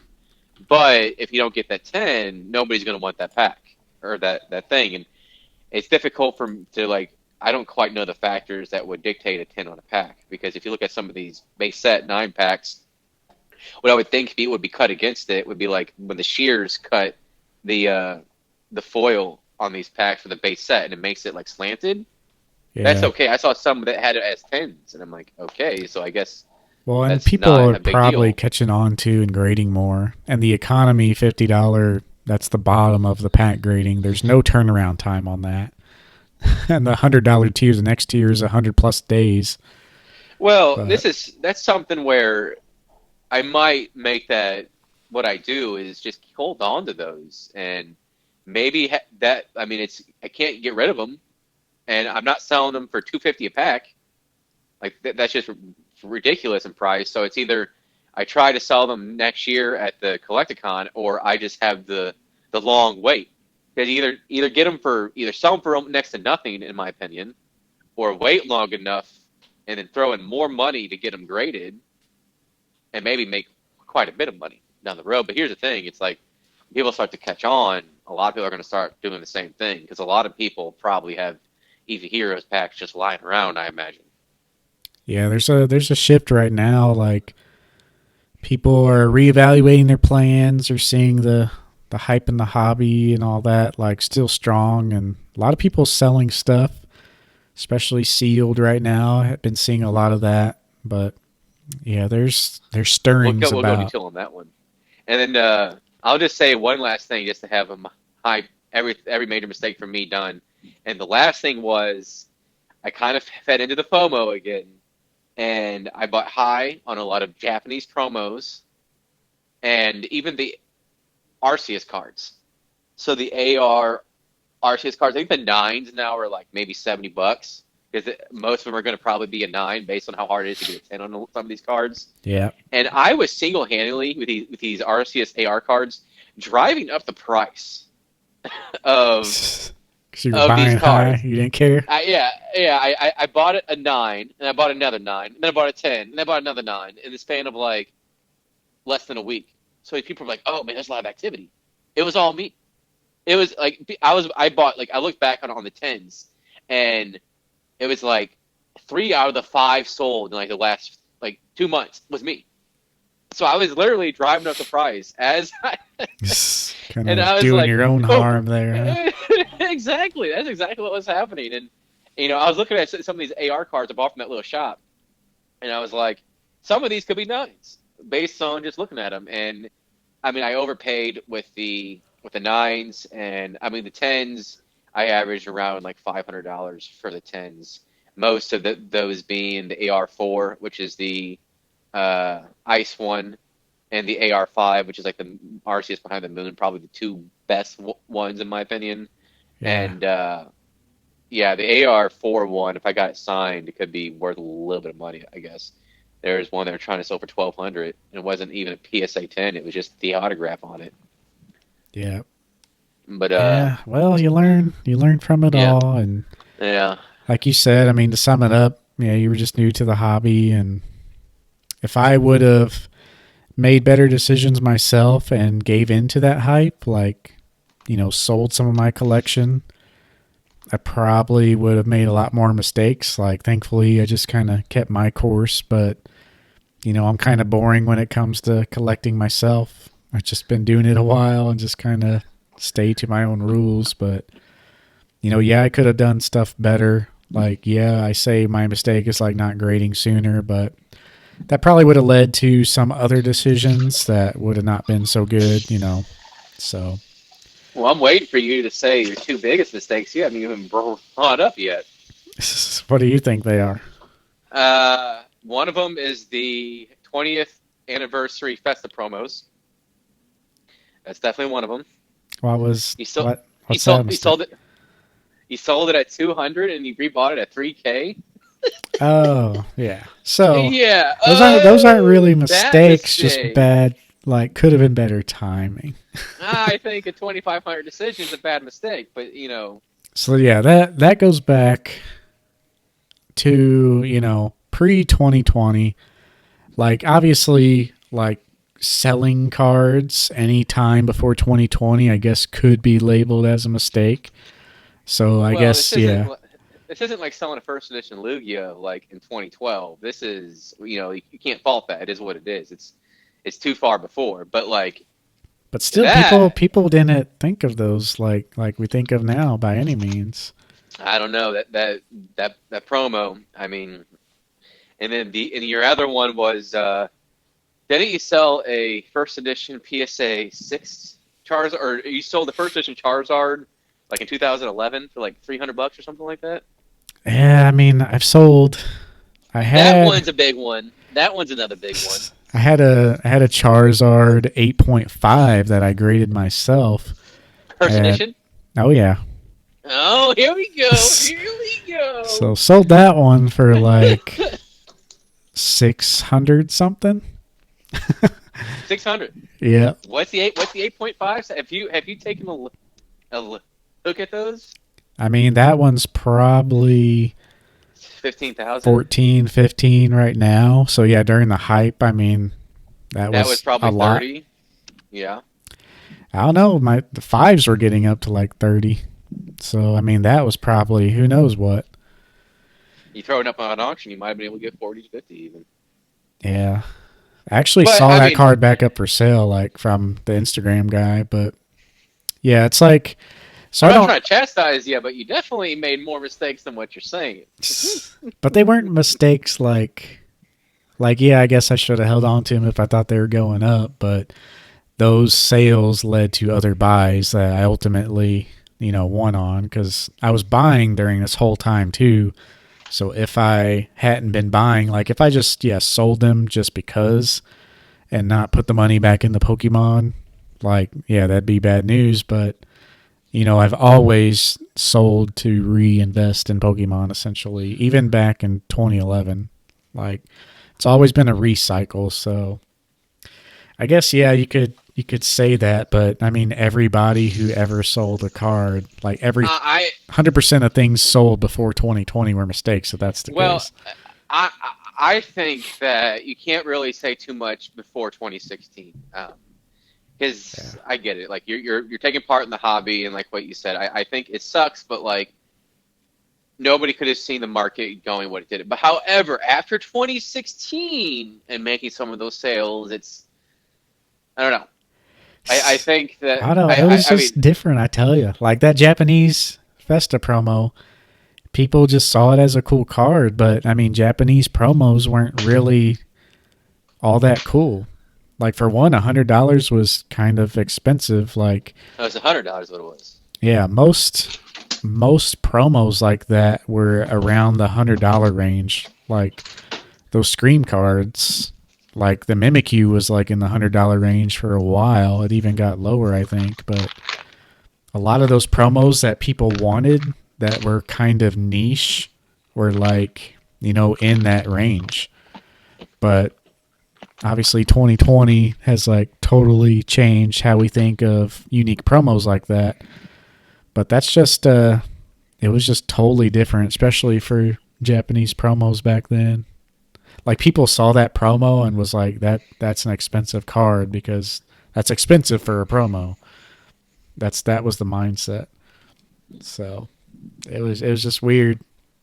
And I saw that as like just like an extra card in my collection that didn't really fit in because I didn't really collect a lot of Japanese promos then. I still had other goals.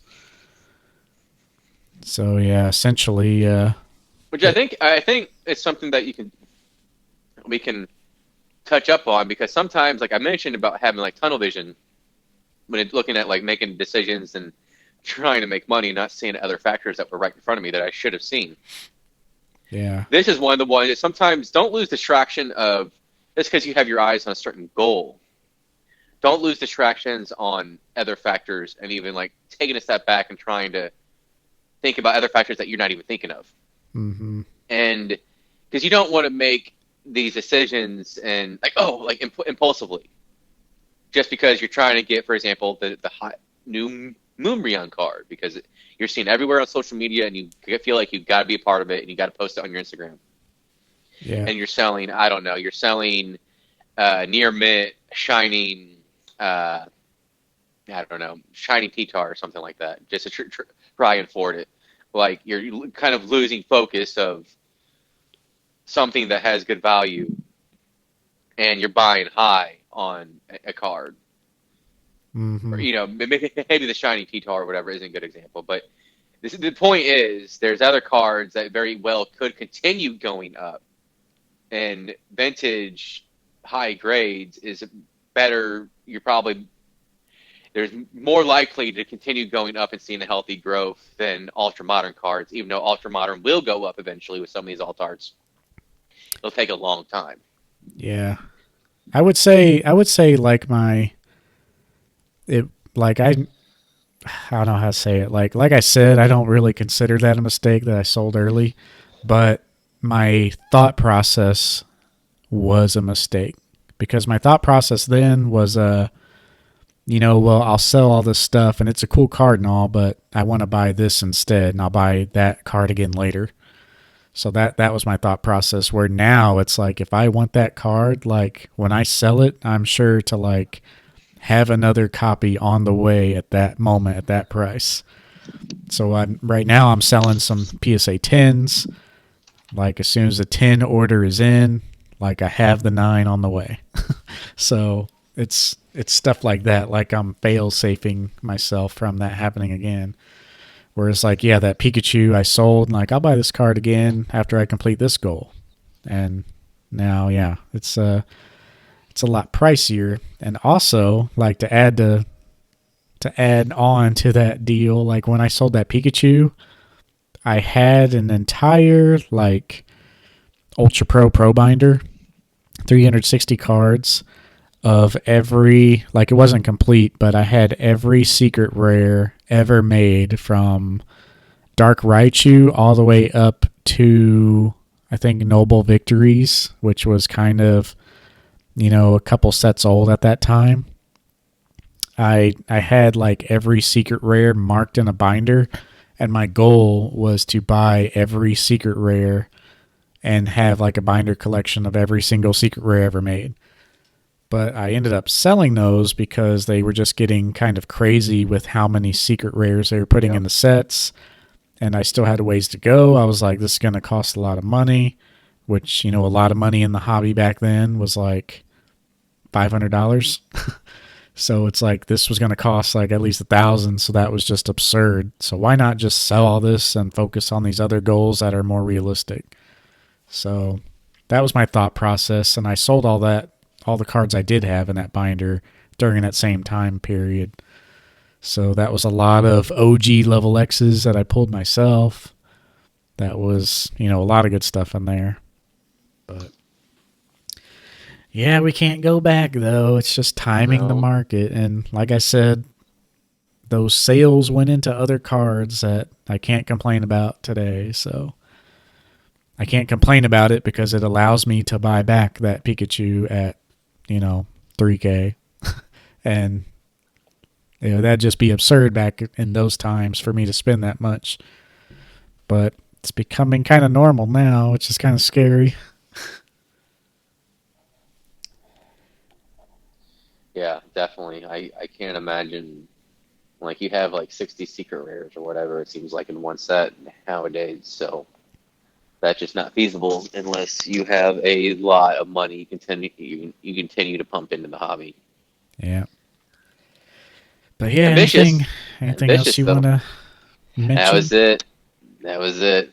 Yeah. And all those I was going to say real quick, all those secret rares, like to have a whole set of every secret rare ever printed, I mean, we're only talking like 200 something cards. So it was very doable until they unleashed the gates. It was right after Noble Victories. I think next Destinies, they released Secret Rare Haven, and a couple sets after that it just went crazy.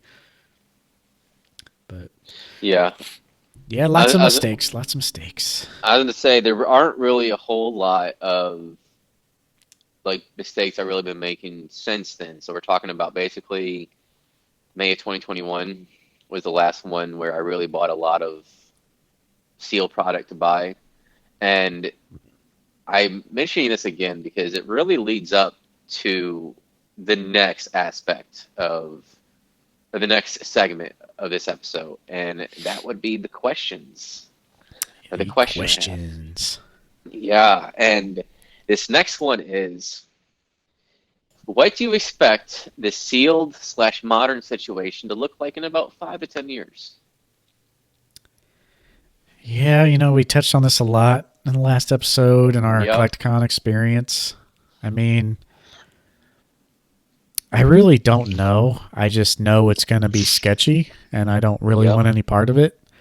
I mean, maybe people will be more lax because there's so much product printed that the odds of getting like a fake box are like so low.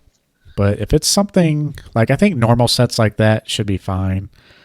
But like the sets that people are keeping sealed more than others, like EV Heroes and Evolving Evolving Skies. Skies, EV Hero Box, Like Collection those, Box. yeah, those are obviously going to be a lot bigger targets. So, like, people buying those boxes might be more sketched because I don't know, but there's just so many people holding the product too. So even if fake boxes weren't a thing, like so many people is buying a box and just stowing it away. It's like they're like, "Oh, I might double my money in 5 years." It's like you could do a lot more with that, like in shorter time.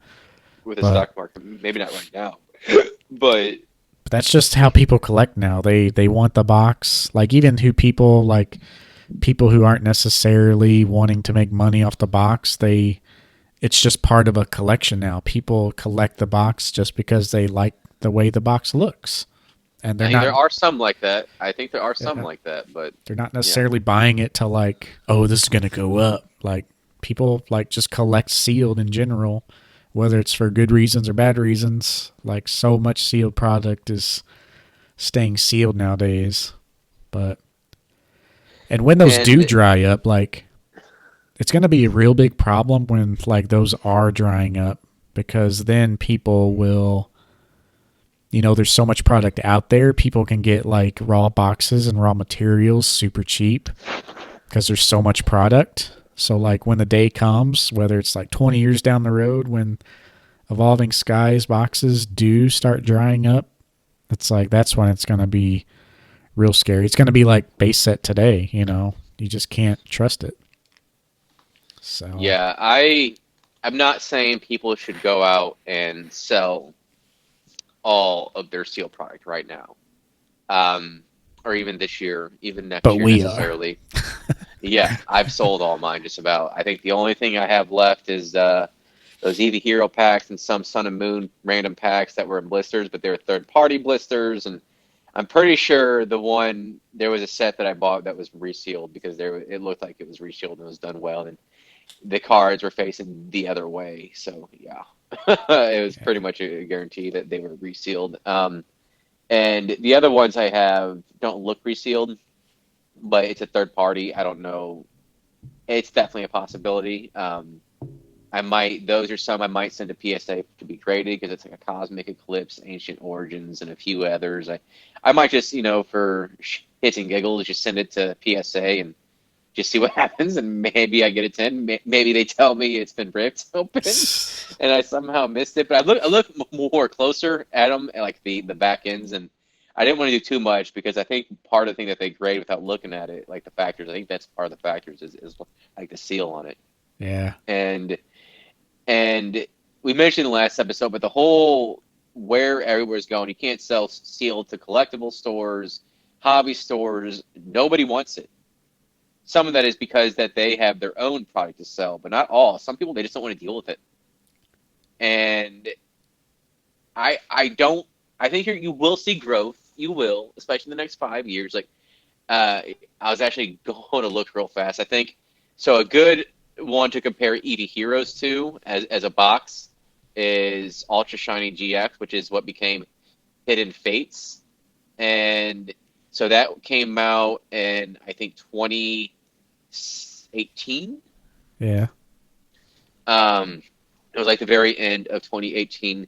Those are going for around 350, 400 right now. Um, and before EV Heroes, I think that set was considered the best modern set.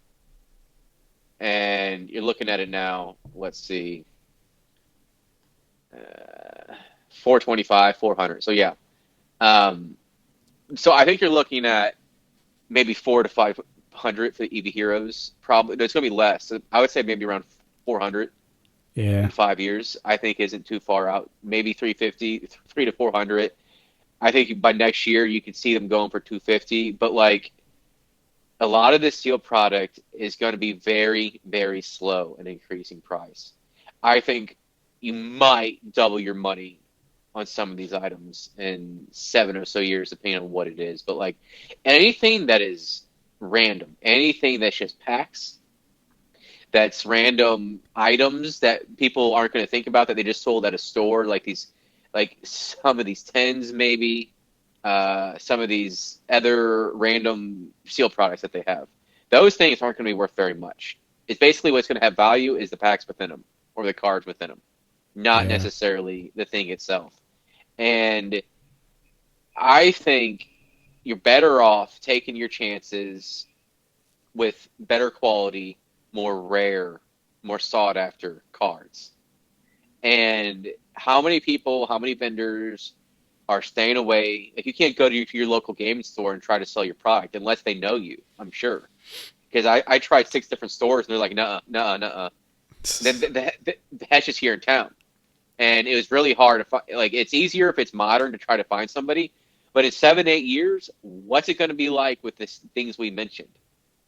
Yeah. I think That's there will be people that will be buying it, but like you're basically limited to eBay or person to person transactions over Facebook groups. And there's too much risk in my mind doing it over PayPal, especially if it gets up there in price. And then your issue with eBay is all the fees. You're only getting 70% on the dollar.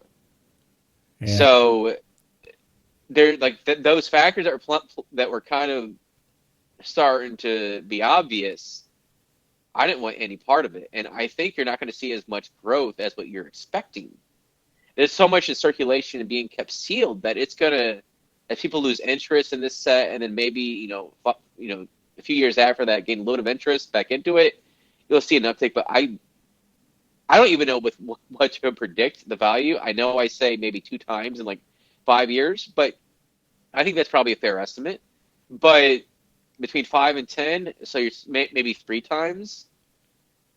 Whereas if you pick your right cards, you could have that within just a handful of years, Yeah. and you can sell it and re-put your money somewhere else, and boom, you already got double your money, 3 times your money within a shorter time frame, and it's easier to find it, somebody to buy it, sell it, whatever. Yeah, it's just hard to say. Like I hate putting estimates out there, but Yeah, it's because I just don't I it's don't know just if a it's going to be weird that.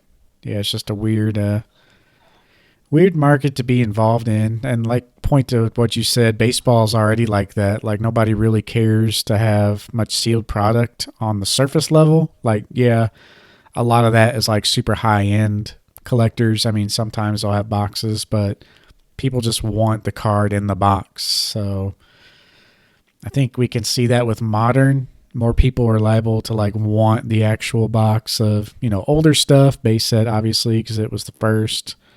But yeah, just weird all around and kind of sketch. But Yeah, I want no part of it. I basically broke even on my sealed stuff.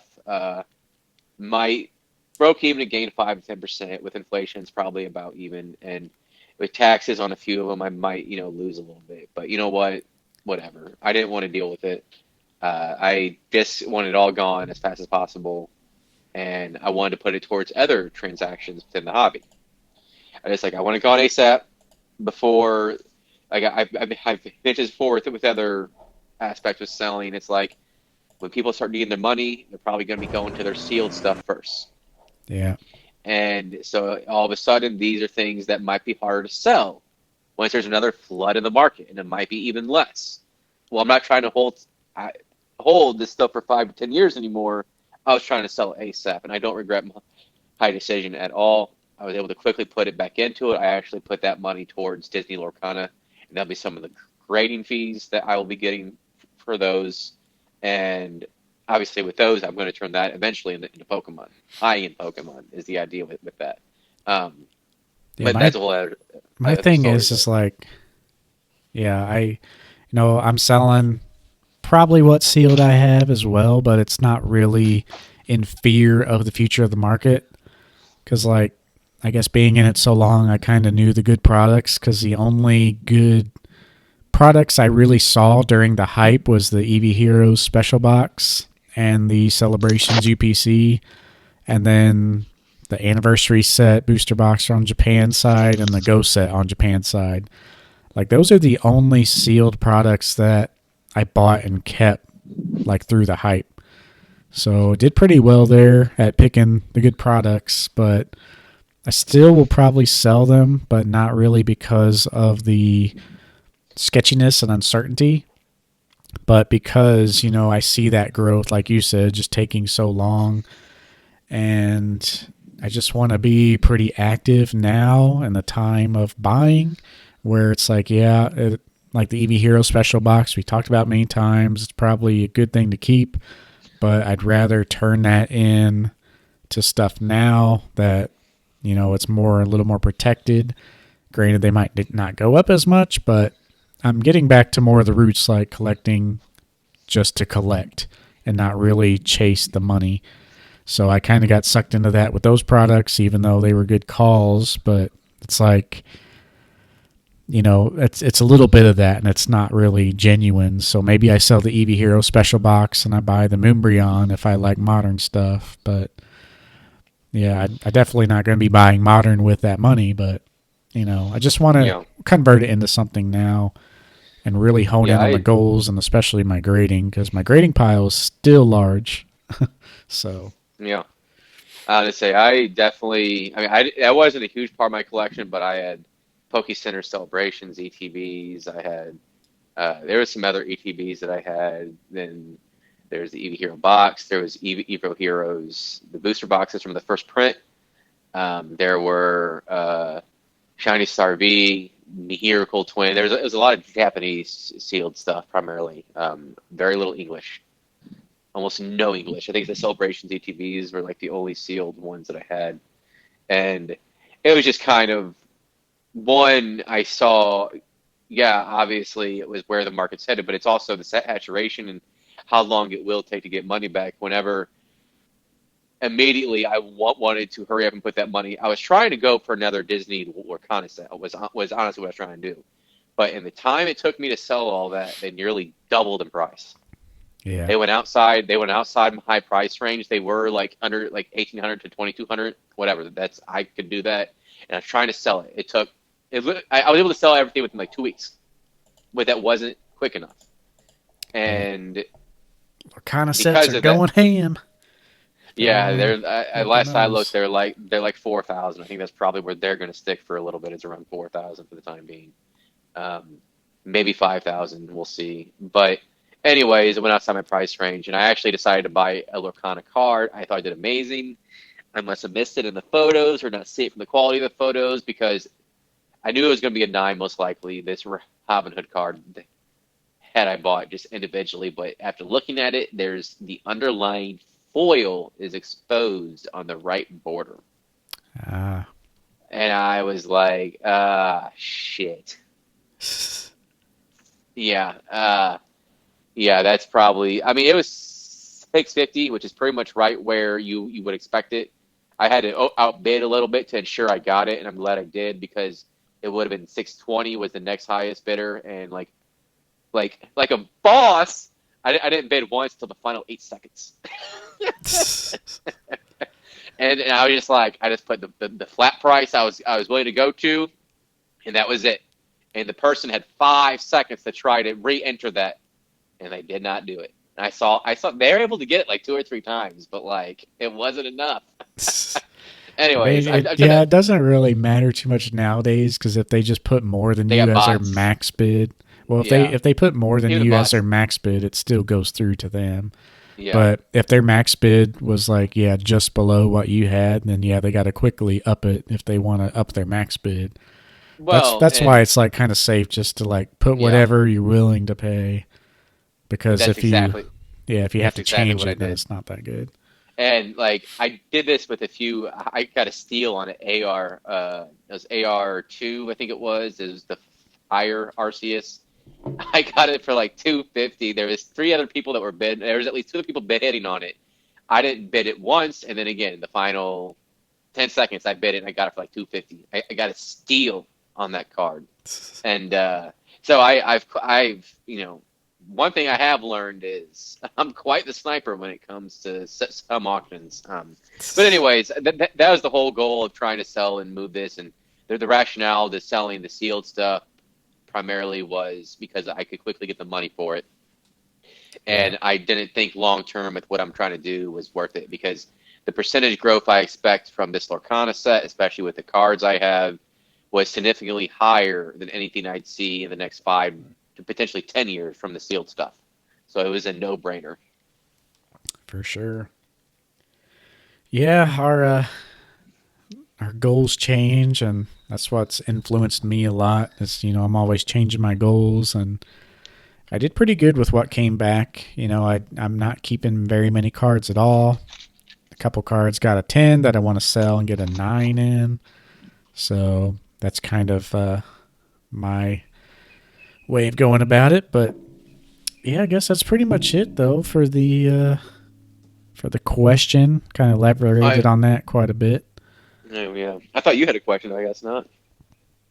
Well, mine was like kind of how 2020 grading experience shaped you, but I think we pretty much covered that, like Oh yeah, making yeah, yeah. smarter decisions. And Yeah. yeah, so we pretty much like that was covered, which I thought maybe it wouldn't be. Like I thought maybe we just elaborate on like what you're doing now, but we did kind of cover our like learning experiences and all Hmm. that too. So but Definitely, I feel like I'm not in even the same person because I'm not obviously in more ways than one.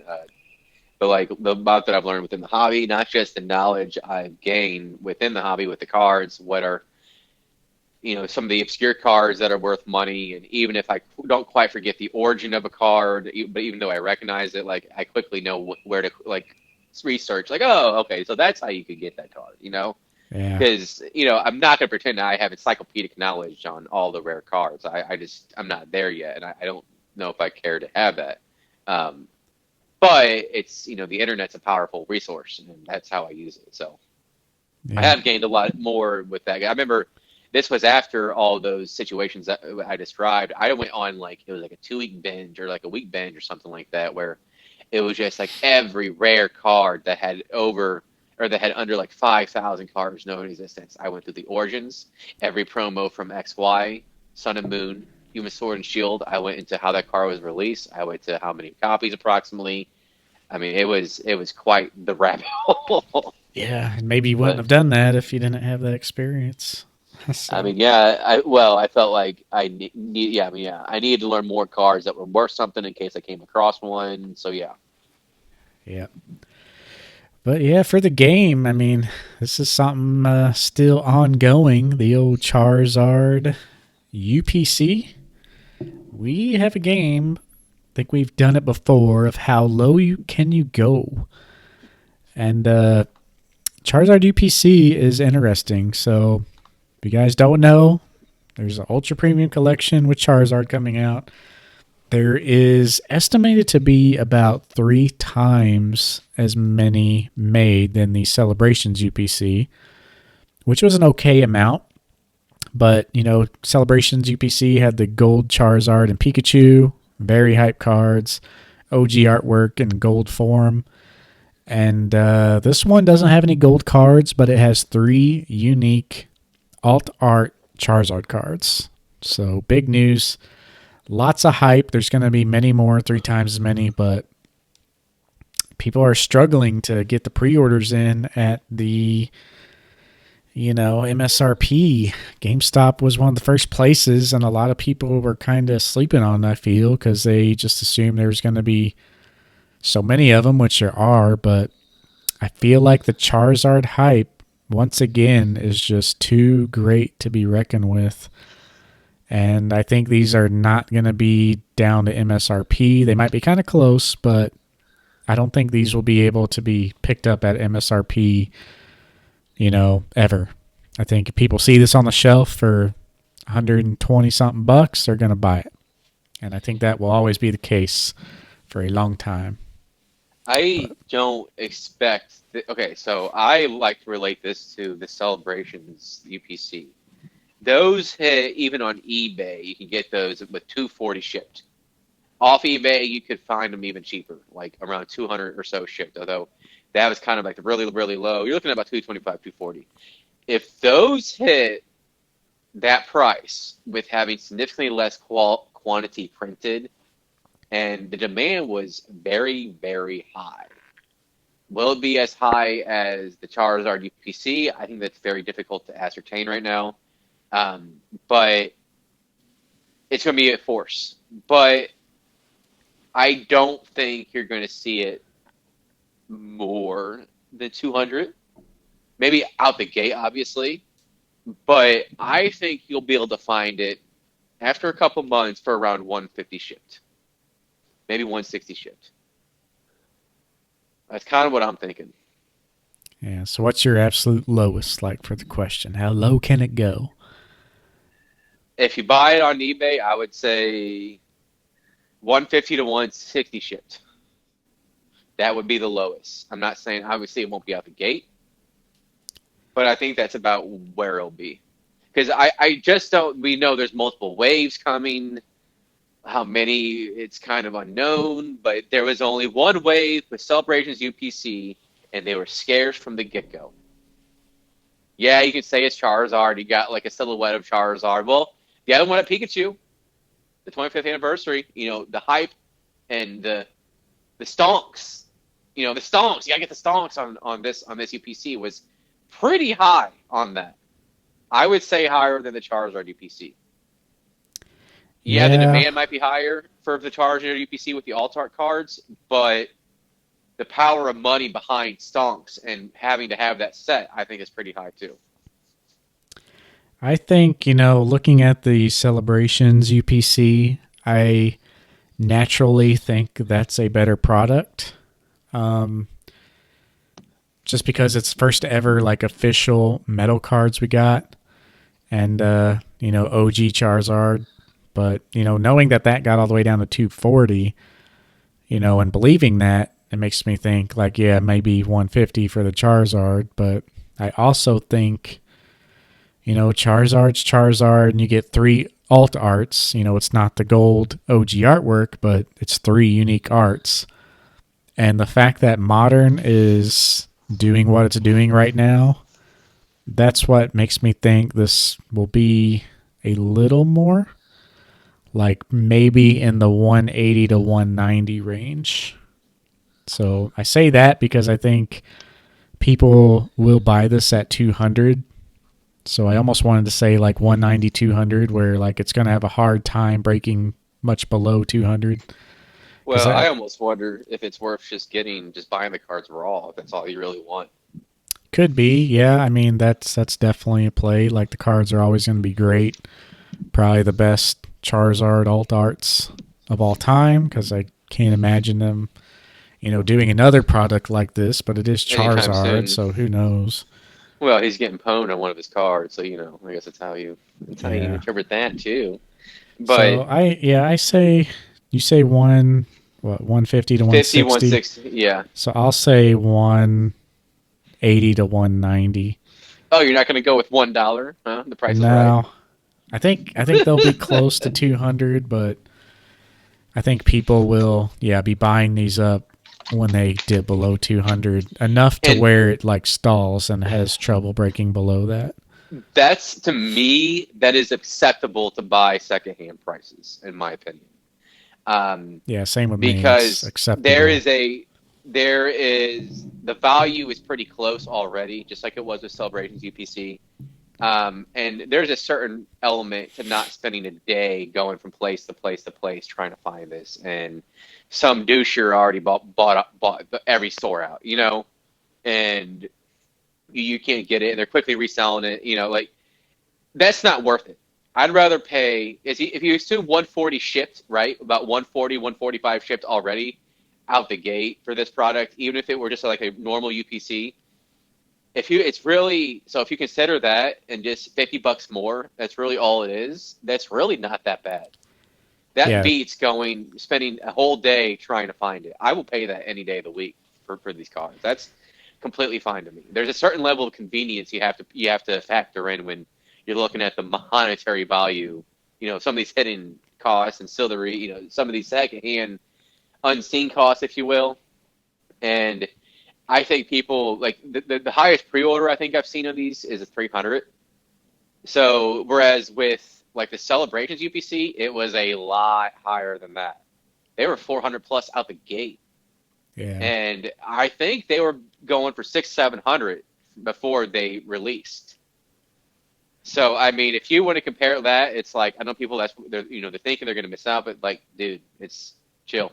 Like I Yeah. haven't even pre-ordered it anywhere. I'm not worried about it. I'll get it. I'm not even It's worried about it. mostly, yeah, for me that price is like you said. I mean, people if they see it at MSRP, it's just one of those products like people just buy. And at 180, 190, it's also the price where people, okay, like I'll get it because those cards graded are going to be, you know, pretty solid $100 cards. I mean, I think it's a safe bet to And be tens, what's the $1,000. Charizard V? What was the Charizard V going for right now? The Alt Art Charizard V. I don't even Let's see. know. I'm about to type it in. But yeah, it's gonna be interesting. So we'll check back 250. in. 250. So see, like a set Charizard is a couple $100. Like it's kind of a no Well, brainer.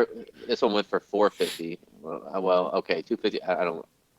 I guess Yeah. it's 450, but that's a set card. These are promos. There are gonna be more made of these. So Maybe. if I mean, if I it's would think so. if it's 3 times the amount of UPC and how much they're printing the sets, I mean, Well, we're assuming 3 times, but who's saying it's only 3 times? Like, well, what if each wave is double still though, the each? amount of times they print the set, I mean, especially I'm if it's thinking. not an alt art like Charizard V, it wasn't alt art rare. It was just, normal. Well, I'm thinking it's going to be like closer to 100,000. Honestly, Yeah. I think that's what the number is going to be. It's going to be closer to 100,000. And once you factor that in, yeah, a lot of people want it, but like I can't imagine more than 300 for each card in a 10. Yeah. Out the I gate, don't I yeah, don't when it factor in how steadies. much is produced cuz I'm not in that world and like I can't rationalize like 100,000 copies of an item compared to like other items. Like I'm not in that world. Well, I just think if you like factor in like if you assume there's at least or around that much printed or up to that much printed, I mean, I think it's something. I mean, obviously you don't have the logistics, so it's a lot of assumptions, right? But But like I sets think, today could be printed by millions. but they're alt arts. They're like 1 in 1,100 packs. So if The we know there's 9 million Charizard V cards, wasn't though. It was no, but if we know there was 9 million cards printed and probably closer to probably 11 to 12 million so far, or will be in the next calendar year. I mean, if you just kind of break it down by there's going to be less of the set cards than the promo cards. So that's why, like the promo cards in a 10, I don't think could be more than what this Charizard V is going for right now, in my opinion. yeah, we'll see. There's a lot of Yeah. those Charizard Vs. I mean, yeah, but there's going to be a lot more of these cards, I would Well, think, anyways. we'll see. The way that they've been printing, this was my same logic with the special delivery Charizard, which has broken $30, by the way. Like I said, it could. And I mean, they're going for if you're like trying to get an auction, it's like 40, 45, 50. But if you do it the good way, and that's buying the code for $5 and then spend $25 in Pokemon Center, they're $30 cards straight up. Yeah. But obviously, this is a little bit different. But I'm just saying, I'm kind of using those factors with how they've been printing. Yeah, well, So, if you like do those factors on how much they're printing a set as well, though, like but it's it's one in just 1,000. astronomical To how pull many. these, it is cases. You have to open It's not an alt cases. art though; it's a normal V. It's way more common than an alt art. That's the thing. I'm talking about the alt art. What are you talking about? I'm Like the talking normal about the Charizard V. no, the alt art. I'm Well, talking yeah, about the the alt where he's battling Venusaur. Did you think I was talking about the normal Charizard V in the set? that's what you said because No, that's I a said Charizard EX is what you're talking about. well, well. I mentioned the price at 450. I assumed you knew I was talking about the alt art Oh, Charizard. I know I mentioned the alt art. well, yeah, I think there's Um, definitely gonna be more in these than that. So okay, well, anything we okay. said in the No, last I'm yeah, 5 minutes just I'm throw out the yeah, window. I'm not talking about the Charizard V, just the normal Charizard V. I was talking Okay. about the alt art. Like that's what I'm looking at right now. The one Darcy where he's almost got a little battling heated Venusaur. there because I thought you're smoking Yeah. something. No, no. It's what I'm trying to say. If these are going for 450, these Charizard V alt arts, like I can't imagine these promos going for more than that in a Yeah. 10. That's what I was saying this whole time. Yeah. So Was that's the that? Charizard EX, right? With the illustration contest. Yeah. Or the illustration book. No, I'm talking about the one from Brilliant Stars. Let That's me the one see I'm here. comparing it to. That's the one I'm comparing it to. Let me make sure we're on the same page here. I'm not talking about the one from the XY era. What is it? XY 276, 275?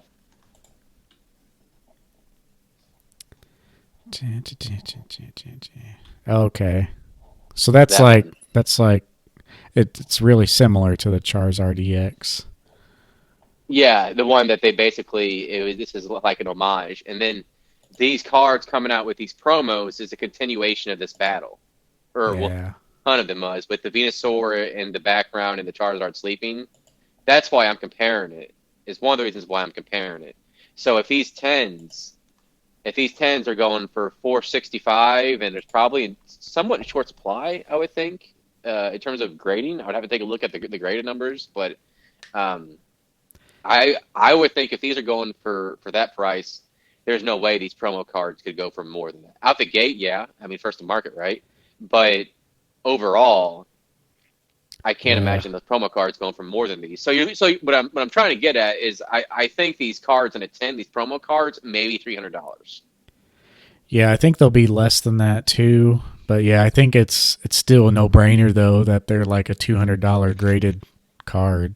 Oh yeah, yeah, Like yeah. even in a Mm-hmm. 9, I mean, it's a solid card for $100. I mean, yeah, it's Charizard and an unique alt art for a product.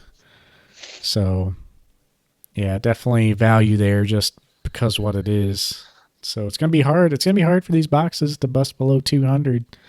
I mean, they might be way more than that based off the grading factor alone. But Uh, I can't see it being that high. What I think these cards raw, like that's really what you're going to be buying is basically these cards raw.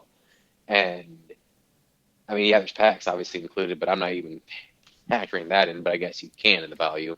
You should. I'd say But maybe $50 for each card raw. that's exactly what I was thinking, 50 to $60. And then if you add in the packs, it brings you really close to my range. But there's going to be some that are going to be more sought after than others. I think you're going to have one promo that's going to be less, and the other one's going to be like 60. Yeah. So I don't know. We'll see. It's definitely possible. It could go less.